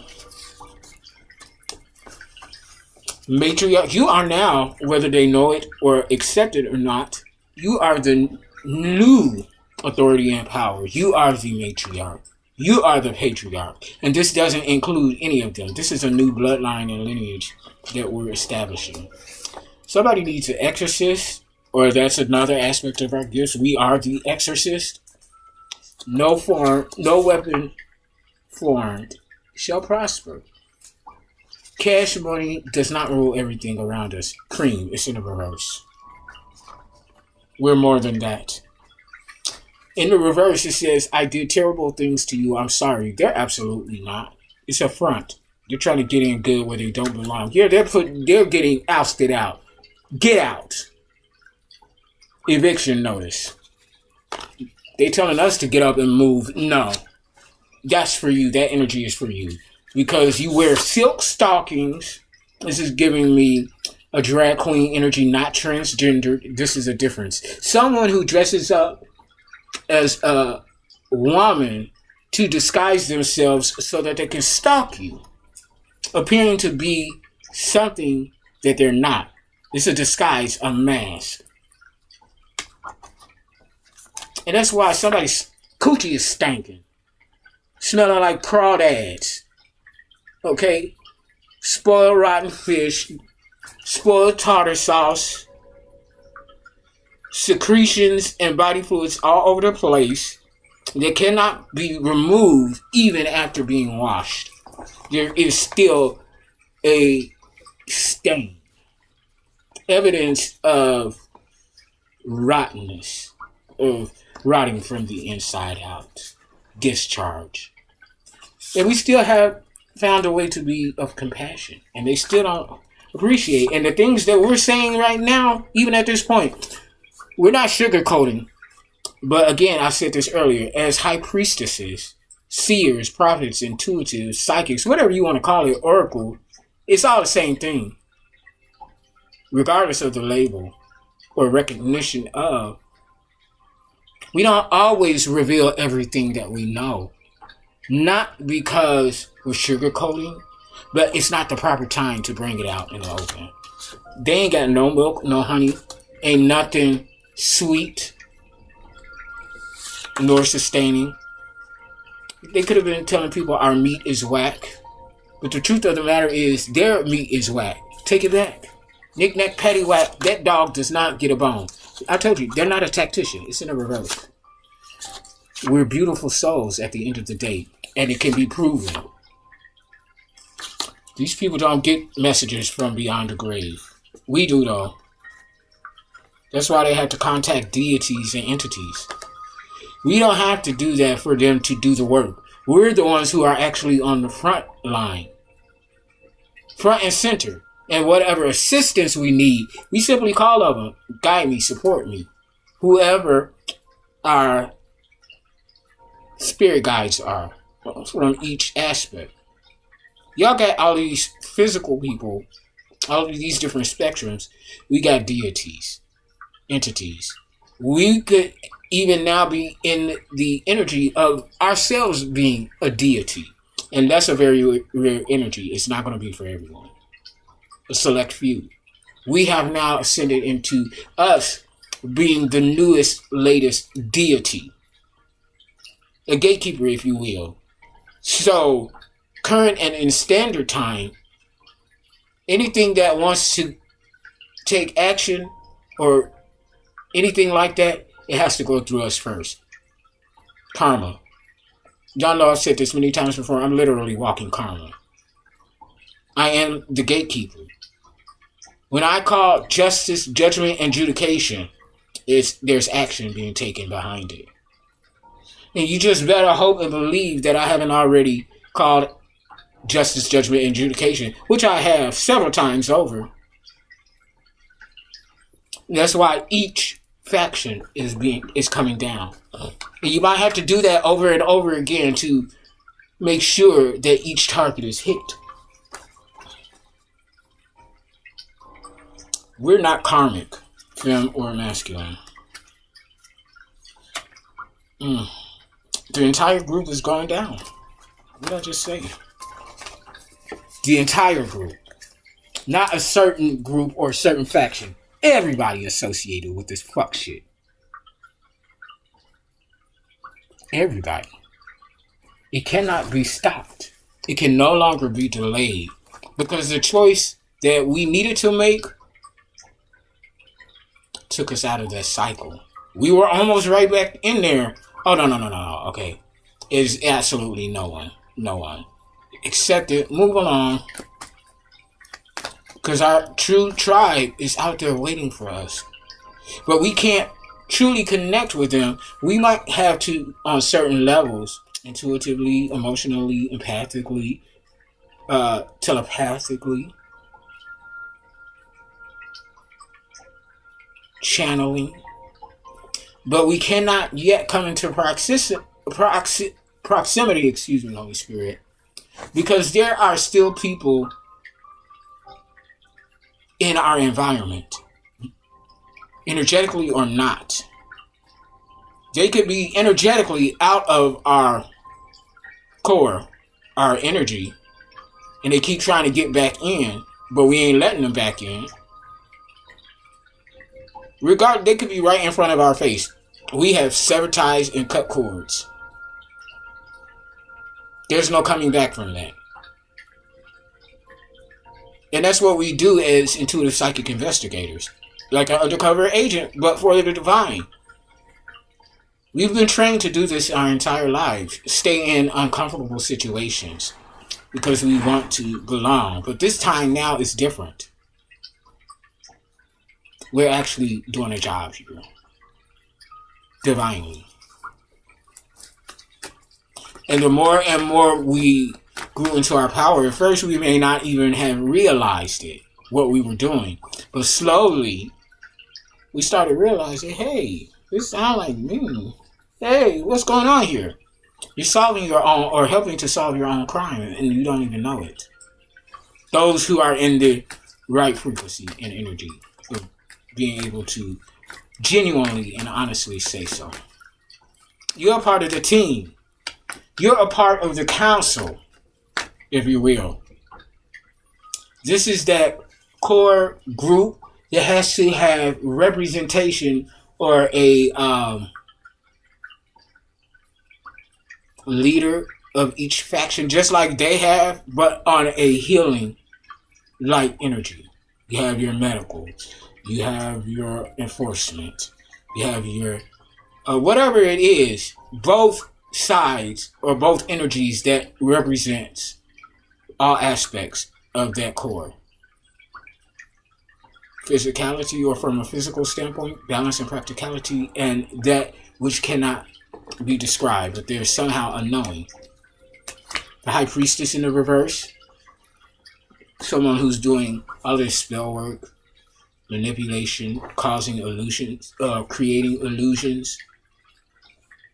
This is an illusionist and not a magician. There's a difference. The Spirit said that's the motherfucking truth. Truth is being told. It's being exposed. Seven of Cups. We may be in our heads imagining what's coming up next, but in a dreamer state of being. Yeah, collaborations are coming in. Three of Pentacles. People want to help us build what we're doing. Not to come in and take over. No. They want to help us. They want to support us. They want to be on our team as opposed to wanting us on their team. No, they want to be a part of what we're doing. The Devil in the reverse, we're free. Six of Cups. Moving forward. Four of Wands. Whatever community or tribe that they have no more. There's a whole bunch of conflicts and betrayals going on with what they tried to build. The Hermit in the reverse. They're not taking introspective or an introspective perspective look at themselves and what they've done. They're isolated and they're lonely. Yeah, the world has turned their backs on these people. They are not a star. The star in the reverse. Page of Swords in the upright. So what is this? A shit starter?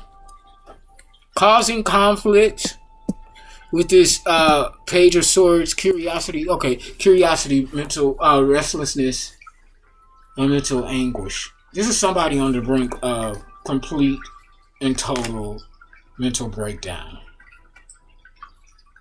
They're about to go batshit crazy and lose their complete rabbit mind to the point of where straitjacket, padded cell, they do not get to have that straitjacket released. They do not get to be put back into even an environment of their peers. It's that severe, and it's coming up. You have the fortitude to withstand it all, that which they cannot handle. They can't even handle an ounce of what they put us through. Page of Wands, more freedom energy, exploring, excitement, adventure.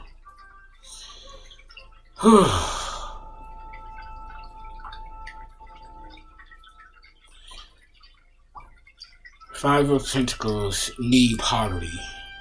And then some of them, they're going to have the nerve and the audacity to reach out to us and ask us for help after they did nothing to help us. And at the very least, they stayed quiet if they didn't do extensive action or take extensive action to destroy us. They knew what was going on, but they were too conditioned and or scared to do anything about it, so they simply just remained quiet and went along with the okie doke, which is just as bad. And we can never trust any of them because we already know what it is. We've been through time and time again. There's nothing in our past that when we go back and really look at it that supports any type of love support. It's quite opposite. How was I awarded after just starting high school? I'm not even a week, and I was chosen to be a representative on the Student Advisory Council, and immediately they were sending me to New York. My freshman year, I went to New York with $10. Everything else was paid for by CVS. Ticket, the rooms, the meals, the essential meals, even off-Broadway entertainment, and the experience of New York. Aside from that which we were sent there to do. Assignment. But for the pleasure of it all, and, spending money, $10. That's an example of being greedy and stingy and holding back from us with our own shit. But they doling out and designating to other individuals while making us beg for that which is already ours. This is setting us up for the okie doke to embarrass us or make it to appear that we're a part of something but we never were. And at the last minute, at the midnight hour, what we were hoping for was snatched right from beneath us. And it couldn't have been so without first the assistance and the allowance of family. You see where I'm going? All you have to do is really look back and really take a look at it. I had 2 birthday celebrations throughout my entire life. And I'm not talking about a birthday cake, even though I had moments of those, and I was glad about that. Thankful for that. But if I got that, that was the very least. Something to sweeten up the reality of the sourness and toxicity of what was actually happening. And I don't even remember this birthday. I remember there are children there that I have no idea who they were. I was told who they were.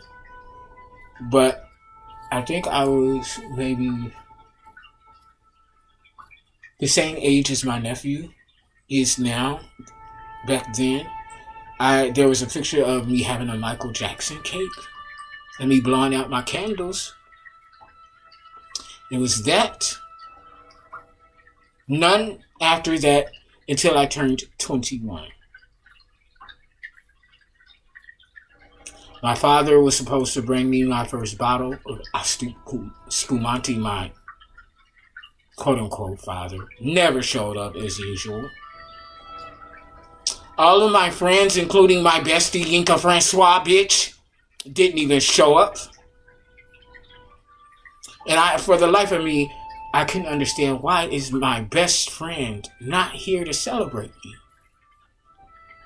That it's not right. I'm always there for him. I'm always encouraging him and pushing him to go for his dreams.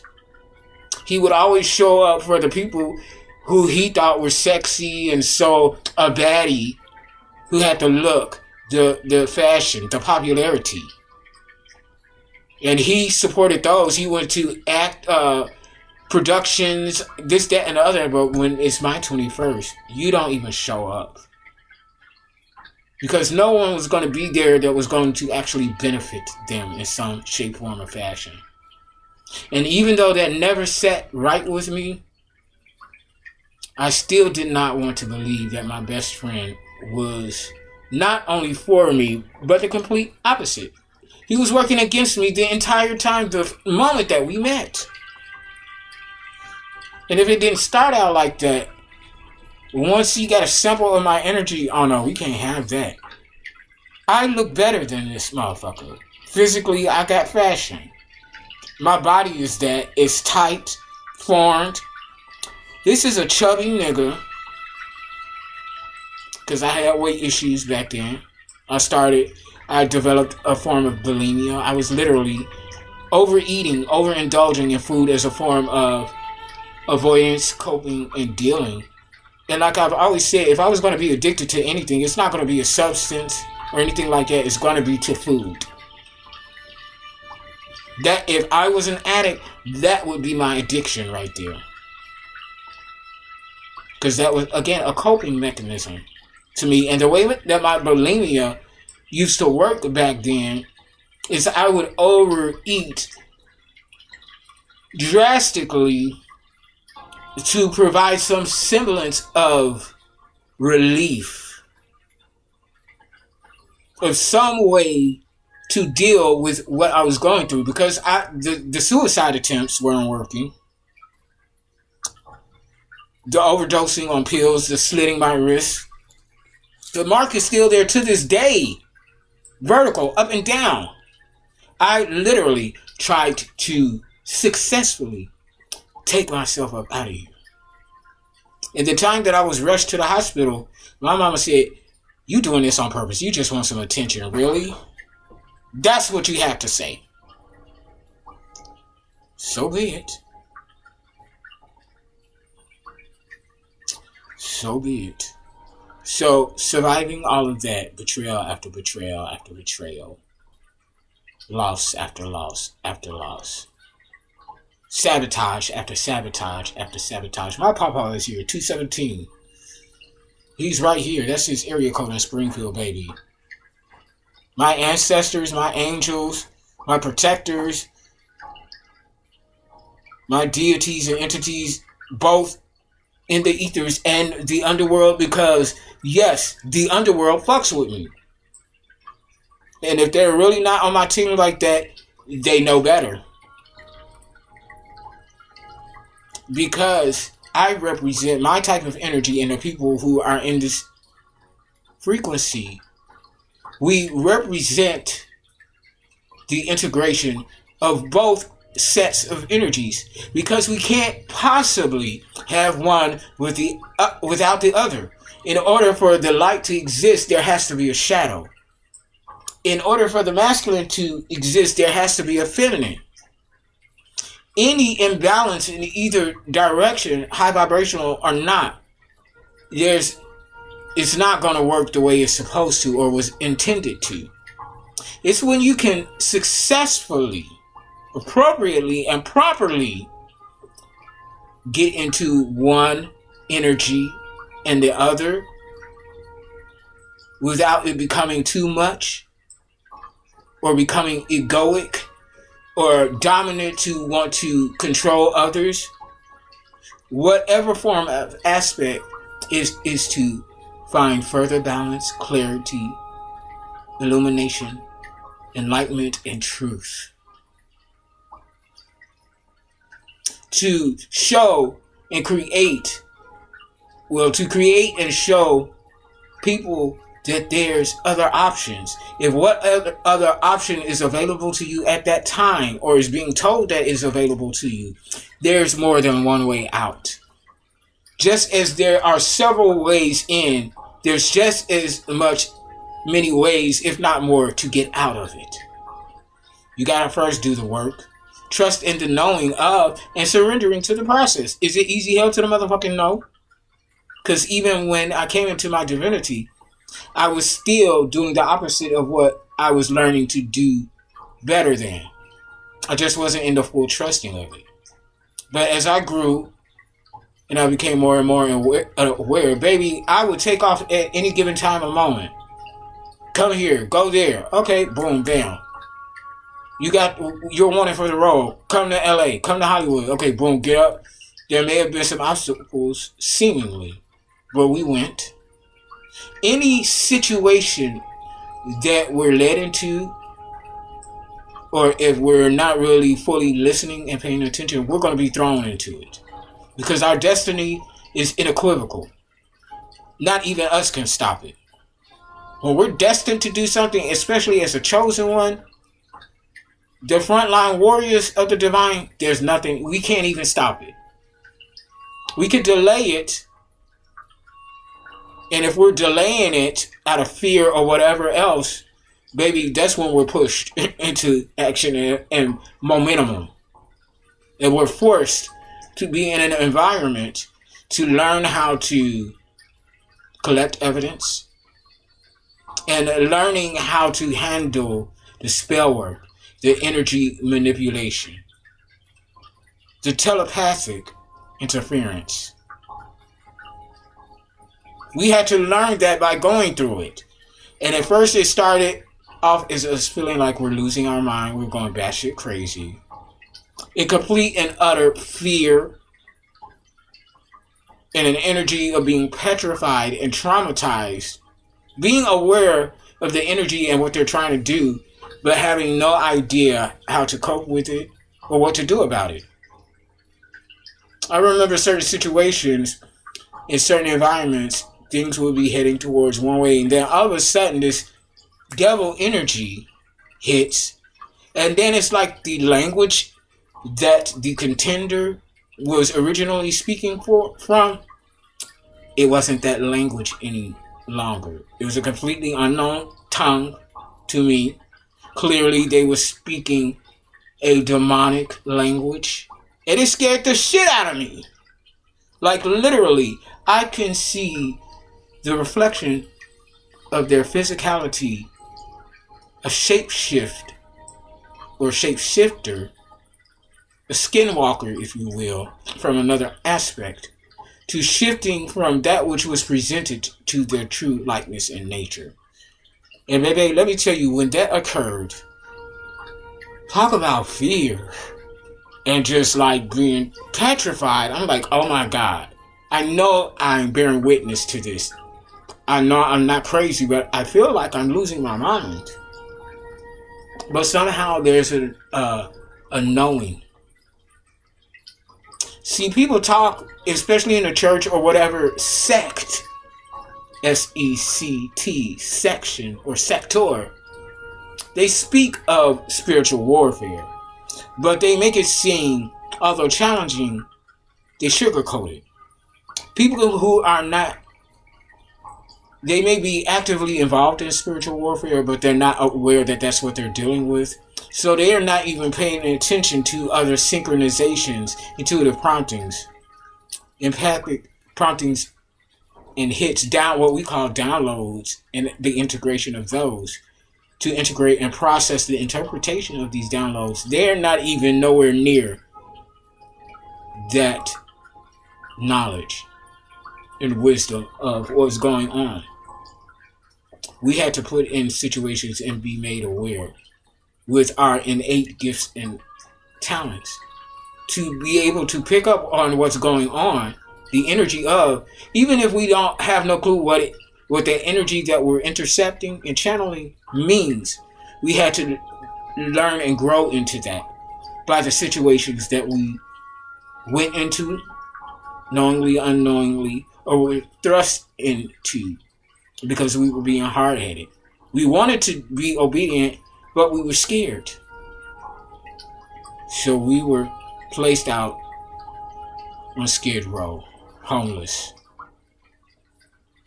We had to be in situations that we were being violated and recorded, unbeknownst to us. An entire dark web and community and group of people exposing us, even from as a kid, laughing at us. They might disguise our full likeness, but there are telltale signs that that's us. We know our body. Outsiders may not know to the full capacity that we do because it's our body, our likeness. Whatever it looks like, again, it's AI shit. These cat cuts and models that allow you to change the actual likeness of what it is and change it to appear to be something else. I told you, I recently found out that a lot of the porn that I like on Twitter, I was like, ooh, damn, that's hot. That's exactly what I like. Or it could have even been the antithesis of that. I'm like, once I was energetically there to be able to see it, I'm like, I'll be damned. That's me. I don't care if my face is attached to it. I know my body through all experiences. I know my freak nature. I know how I move and groove. I know how it looks when I throw it back, front or back or whatever. I know how I moan when I'm truly turned on versus when I'm just trying to satisfy the moment. I know all of that about myself, and I'm like, I'll be damned. That's how I do it. That's what I sound like when I do it. And I'm just looking at everything that I liked and that I resonated with. I'm like, I'll be damned. Most of it, that's me. A disguised mask version of me being exposed legally, illegally. Something appears to be legal, but it's the quite opposite. We're on the dark web.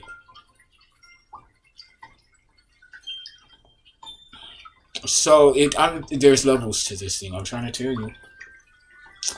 So, Fem Masculine, that's it. That's all at this time. I'm done for the night. I'm going to roll me another blanquita. Hopefully, I could do that stress-free without being attacked, but who knows? Or accused of doing something. 2:27 on the clock timer. 2 hours, 27 minutes. No place like home. There truly is no place like home or what we thought was home. There's no place like it. But now we need to flip that and reverse it into something that is healing. That is encouraging. Encouraging. I think I said that twice. But if I did, it needed to be said twice. You can not understand something or have a different outlook, perspective from it without trying to destroy it. At the very least, you can attempt or make the effort to try to by genuinely being inquisitive. Ain't nobody asked me about my work, what it is that I actually do. And if they ask, they want to know so that they can mock it and laugh at it. I mean, really? Is that deep for y'all? And that should be another one of the indicators. If you or individuals are having a hard time identifying what is and what's not from the outside looking in, because they're not in their own power. They themselves, they don't have to be toxic, but they're not in the authority of who they are. Those are some of the indicators that you could really look at, compare and contrast. If you can't decide or know intuitively or using your discernment or your empathy, baby, okay, what is it that both sides are saying? What is it that both sides are showing? Are either ends of the spectrum, the energy and what they do, is it consistent? Is it motivating, encouraging, supportive? Or does it appear to be that way to lure you in, and then once you're in, you find out that's not what you told me it was going to be. And at that point, you're trapped. Don't just go along with something blindlessly because somebody you think is fine and you want to fuck or get fucked by, or you want to be with, or you want to use them as clout, like these people be using Shamar.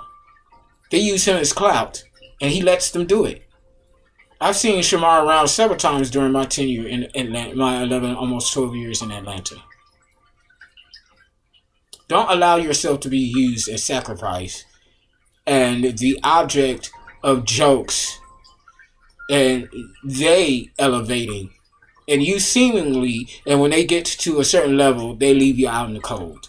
Shamar still has yet to learn that lesson. Even the people that have found him out in the streets. Oh, we found Shamar. We're going to hook him up. We're going to give him a makeover, this, that, and the other.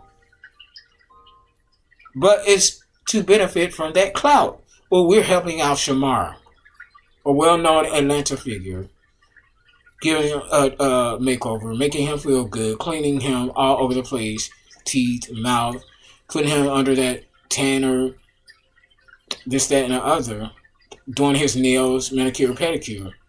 But see, one of the things that is, again, an indicator, a red flag, once he got into the car, I don't know, it may have been a limo, they presented him with a bottle to himself.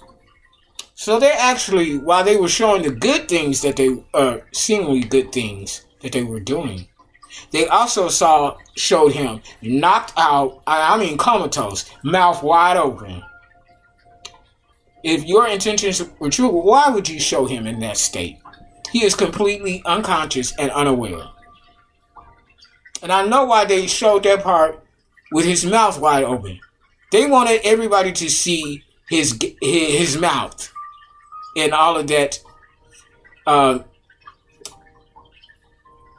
deformation that comes with the physicality of his likeness.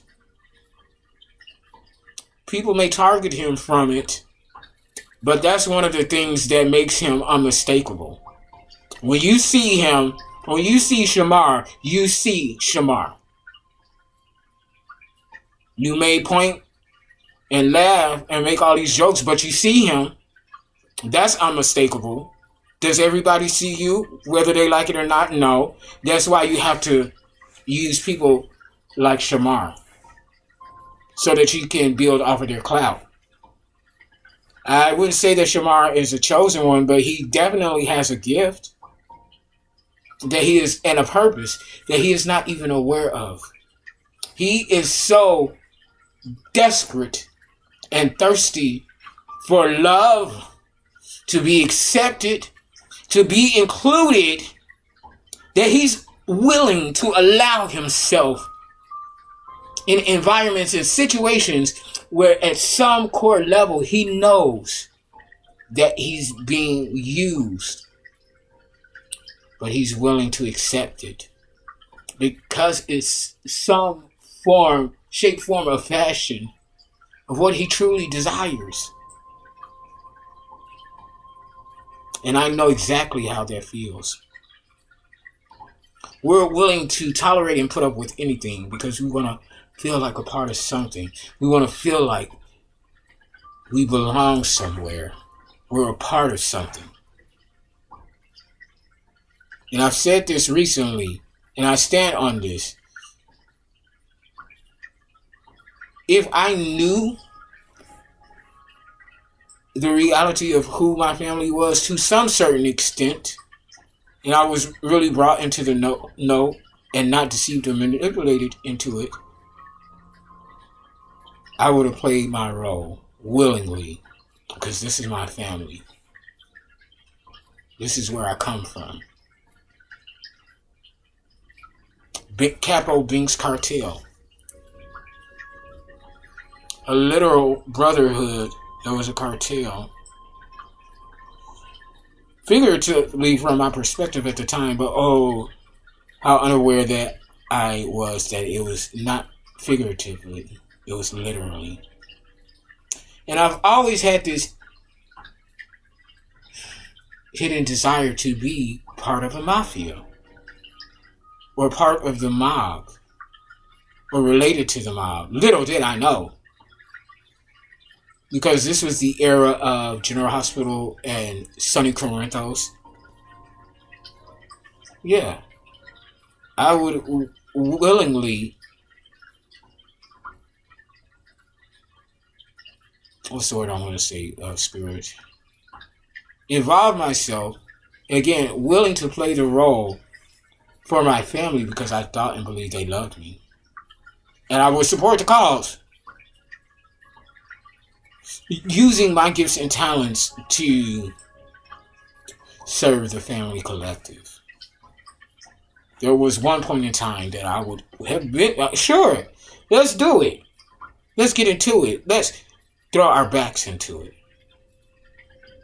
But the depths, ain't no way, ain't no how. You're not going to get me to willingly participate in sex trafficking, exposing children, violating people intentionally and purposefully, and then exploiting that violation for laughs and giggles. I can't honestly take pleasure in that. If we're at one point in time or another, I would be the backbone of that type of energy for a family, I'm nowhere near that energy and cannot do it on any level, whether it's family or not, knowing or unknowing, none of it. I cannot substantiate and support that energy. I'll remove myself from a situation, but if it comes out in my readings, then it comes out, and I'm not going to take back what I said. I'm going to stand on what I said. I'm going to stand on business, 10 toes down, getting it straight out the mud, out the jungle. And I'm not going to throw a rock and then hide my hand. Well, no, I said that, but this is what I meant. No, I said it, and this is exactly what I meant. And I'm not going to take it back. I'm not going to apologize. Because that's integrity. That's traveling the road that's less traveled and known. Doing something that is not traditional in order to create something or discover something. That's a true creative. That is a true innovator, a true philosopher, visionary. And that's what I'm called to do. One of many things. Now I'm understanding, because this has been divined and channeled for quite some time. Even celebrities are working against you and stealing your work and presenting it on them as their own. And I'm like, celebrities? I mean, I've met certain people in certain environments, but celebrities? I ain't nobody, so how would a celebrity know who I am to the extent that they're stealing from me? How? This part of these downloads that's being integrated and translated, my whole tenure of going to acting class, randomly after I got out the hospital on oxygen, I literally had an oxygen tank and machine. I couldn't walk completely and fully without a walker or cane. I could only go the distance for a short amount of time. Then I needed to turn on the oxygen and sit down and rest. Right after getting out of the hospital, and nobody in my family would let me come there to heal and recuperate, everybody denied my request. Everybody. No, you can't come here. My mama turned me away, which forced me to go back to the most toxic relationship that I was in, Keith. And he said, sure, come on in. That means I have direct access to you again. Imagine that. Which I am so thankful and appreciative of that moment because it needed to happen that way. I needed to know that I could resist him because there was a time he was like a drug to me. We were like a drug to each other. Another aspect of what was or could have been an addiction to me. And this was an addiction. I was addicted to him just as much as he was addicted to me, but for different reasons and intentions. I needed to be thrust in that situation to know that I could resist him. Or that I could be in the same bed with him and smoke with him. And even rest my head on his chest without relinquishing my balance, my self-control, and my power to have sex with him. There were a couple of times that I was tempted to, but that desire for that was slowly waning. He wasn't as fine as he was to me before. He wasn't the bag or the flex that he once was before. Ew, he's actually quite disgusting to me when I was looking at him. He would do the same thing that he used to do when I was unaware. He would have niggas come over into his room, close the door, shutting me out, leaving me out on the inside to stew and wonder if they're fucking or not. Because there was a moment in time to where I literally, after we was in confirmation, in one of our very toxic, abusive, brutal victimization of one another. We was at, Prop House one night. He was flirting with this nigger. To this day, I still know. And I'm in my car. His best friend, he's, dragging shit out, flirting and doing all of this shit. Being the moment of desire. I told him, look, I'm finna go back to the crib. Are you coming or not? Because if you're not, I'm not going to sit around and wait for you to watch you be the superstar of the gay community in the ball scene. I'm leaving. I'm not going to stand here and watch you disrespect me like that. So TJ, his best friend, who is now no longer here, got in the car with me, and Keith got in the car with his side piece. And he took off. And I could not believe. There was some hope that he was going to choose me. Just go ahead and get in the car with me, and we go home. No. That's not what he did. He got in the car with the other nigga. And not only that, he did it in such a disrespectful way that it triggered me. Now, I haven't always been balanced. I got that Bryson temper of going ballistic, full of rage, and wanting the individual to pay. And I'm going to be the debtor and show them that I'm not one to fuck with. And in that energy back then, baby, I chased them down with my car. Oh, no, bitch. You're not going to speed off and leave me in the dust and the wind. I'm coming after you and your little hoe. And not only that, not only am I coming after you, I'm going to catch up, bitch. So much so to the point, and this is like on, what is this, I-80? I know it's 130th in Indiana where this occurred.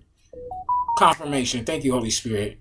They were forced to pull over into the median because things were becoming a little too, we don't know how this is going to turn out. We know that we're gaslighting and triggering him. But as sweet as he is, he's a little crazy. He will take it there. Not in the healthy way, but in protection and retribution of being disrespected and disregarded. And baby, I was quite willing to go take it there and go there. Not only go there, but take it there. And when I was in that energy, you best watch out. Get out of the way. Because in various environments, when it was that toxic between the two of us, people felt it energetically. Something's different. It just hit. And TJ or Samaj, they would know what was getting ready to go down because they were there for most of the bullshit and shenanigans. They would tell people, y'all need to start backing up and getting away from their business because it's about to go down. They are both going to attempt to destroy each other. Now, when times were good between us, they were so good, so hot and heavy, so passionate. We had the best sex back then. But just as good as it came off to be, baby, the toxicity and the shadow aspect of it was just as bad or worse. And baby, when we finally pulled back up into East Chicago, Guthrie, and that's another thing, he couldn't stand that. He kept me isolated in that environment because in East Chicago, he was the shit and his family, where he came from. Like crime lord syndicate royalty. And my family was that in Chicago, East Chicago, Chicago, a merging of Indiana and Illinois. Chicago, East Chicago. Their family was the star there. Mine's, you get where I'm going. He was a part of that. I wasn't. So he got me out there to isolate me, triangulize me, very narcissistic. But even in doing so, everybody in his world and community, they fell in love with Binks. Hey, Binks, his family loved me. Ruthie, his, it's not autistic. Is it autistic? I'll think of it. But she was so sweet. Just one of the most beautiful, kindest soul. And every time that I was around, her face lit up. Hey, Binks! Hey, Binks! Binks! And she would come up close to me. Even his Mama Spates, told me, Binks, you need to move on and let my son go. He ain't no good. His own mother told me that. That nigga ain't no good. She told me. To my face. Looked me dead in my eyes. Because at that point, what had occurred is when it got real physical between us. Now, I walked in with that dude, and I did try to appear to seem like I was getting ready to run him down with my car. I wasn't really going to do it, but I wanted to scare the shit out of him. That was my intention. I'm a good driver. My granddaddy, Paul Bryson, even said so. I was the only grandchild that he would let drive. He said, you're a good driver. You don't drive too fast. You don't drive too slow. You keep proximity and distance. You're a good driver. He was planning on taking me to go hunting with him, which I'm sad that I never got to experience. He had his moments as well, narcissistic or otherwise. But the fact that he found a certain value and some level of respect for me that he didn't allow with others, especially his grandchildren, I honored that.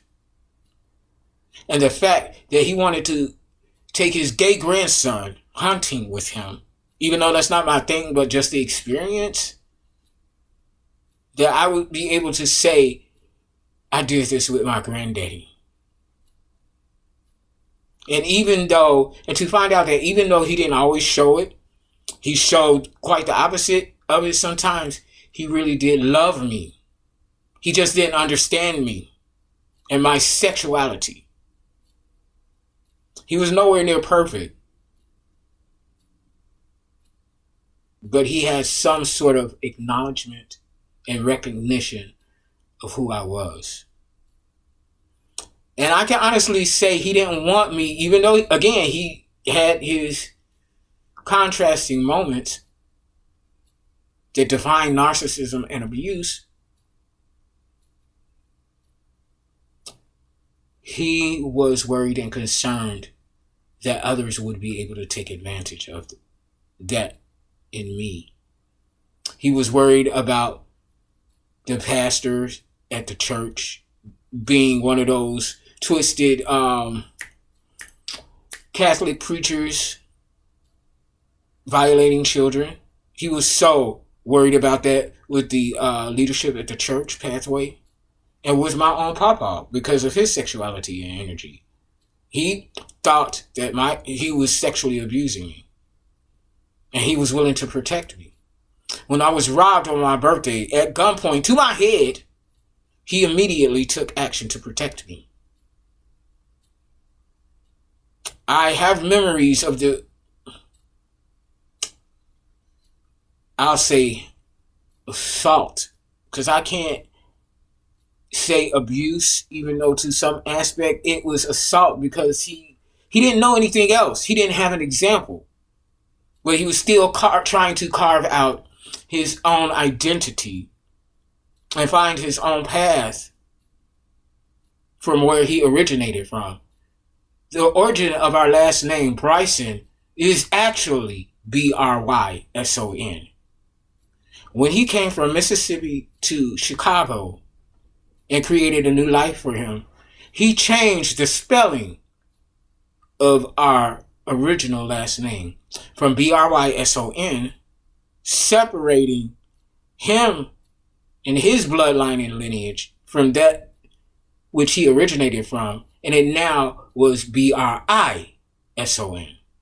So we have Brison, Bryson's, us, this sector, and Bryson, where we came from. When I started my businesses, I adopted my business and professional name, Bryson, not Brice, Brison. No, Bryson, Bryce, Bryson. That which he wanted to disassociate and separate himself from and his family, I'm reclaiming a part of the birthright and inheritance. Where we come from may not be idealist or ideal. It could have been quite toxic and brutal for the matriarch or patriarch. But this is a form of, or an example of shamanistic alchemy. Being able to heal from what was done that broke us or tried to. Taking that toxic, brutal, disrespectful energy, and instead of allowing it to work against us successfully, we turn it around to work in our favor. That's what alchemists do. That's what shamanistic alchemists do. We heal, then we transmute and transform energies. That's only a smidget of what we got going on within us naturally. You see what I'm saying? So I get why he changed our last names, because of the shame and embarrassment of whatever went down. To this day, I have no idea what the catalyst was. But I know that I'm taking back our origin and our birth name and empowering Brysons, Bryson. I'm reassociating myself from our ancestral past and generational curses and carving out a path in a better way and reestablishing and taking ownership of who we actually are.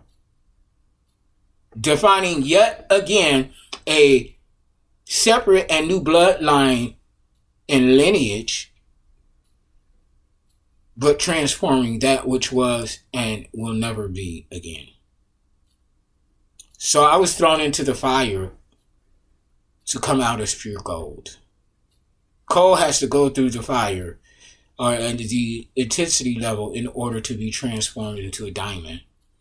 The caterpillar has to crawl and walk everywhere, slowly, slow and steady, wins the race. The tortoise and the hare. We didn't take any shortcuts. And then we went into hermit mode, the cocoon, however long that took or takes. And then we emerge as something totally different than what we were originated as. Several forms of ascending, transforming, metamorphosizing, doing what needs to be done in order for us to trigger a change, a shifting, a knowing. When I discovered spirituality, it instantly, I knew, like Phoebe would say, I am an empath. I'm truly that. I'm not crazy. I'm not bipolar. I'm not borderline personality disorder. The only diagnosis that I know that I am is PTSD, post-traumatic stress disorder. And maybe a bit of dissociation, blocked memories and things, because I remember certain things up until a certain point, and then my mind literally goes completely blank. There's more to the story. I just don't want to visually remember and see it, what was actually done. I can accept it, and sometimes I say spirit, I can accept it for what it is, but if it is at all possible, I don't want to regain those memories if I don't have to. I don't want to physically know or see what it was. Energetically, intuitively, yes, I know, I feel it. But if I don't have to remember it, please, I'd rather not. But if it is required of me to fulfill my purpose and design, then I'm just going to have to do it. And I'll do it. I'm not going to like it, but I'm going to do it. I'm just going to need all of my team support to hold me up. And that's what my soul, my guides, spirit animals, ancestors, angels, archangels, this is what they do for me. Because I'm not just always running to them. Can you do this for me? Can you make this happen? No, I'm out here front and center on the front line, leading the war. Everything happens to me first as a generational curse breaker and those like us, chosen ones. And you don't even have to be chosen, but you could be divine femme masculine, walking your path in your journey. We're frontline warriors out here, meaning we expose ourselves and our secrets. I intentionally did that throughout the establishment of my businesses, especially soul driven and soul intended. I purposely did and moved this way because as I elevate in my business and my purpose and design, I didn't want to because I know I'm going to be internationally known. And I'm going to enjoy the fruits of that type of energy and labor. What I did not want to happen is when I reached that status, some little bobblehead ass hoe comes out from nowhere, out of the blue. Hey, we want to reveal some things. We got recordings. We got tapes. whatever was used to make note of things, a recorder, if you will, for that specific time, that will be presented. See, this nigga ain't who he says he is. If he was that, then why is he doing this? Oh no, we gonna nip that in the bud right now. I'm gonna put it out there, safe and secure in the knowledge that even if they didn't see this particular video or this particular episode, I have something that I can point to and see and say, here, I put it out there, like out in the open, specifically, and why I do it, and the lessons of whatever it is, and why I anointed, ordained, and initialized to do so, even to this day. And I'll stand on that. Now, I'm discreet in standing on my business and the enjoyment of, but that discretion is for my privacy, because my privacy and security has been betrayed and abused so many times over, countless times over. I'm protecting that, but that does not mean that I'm being sneaky or trying to hide. No, I already exposed myself. I would just like the respect of my privacy and security. That's it. That's all. I'm trying to get to where I'm going, and ain't nobody gonna stop me, or whatever going on, the talking and the captions or whatever the memes. It can't stop me because it's a vision that I have and it's goals that I have that I set out for myself that I gotta get there no matter what.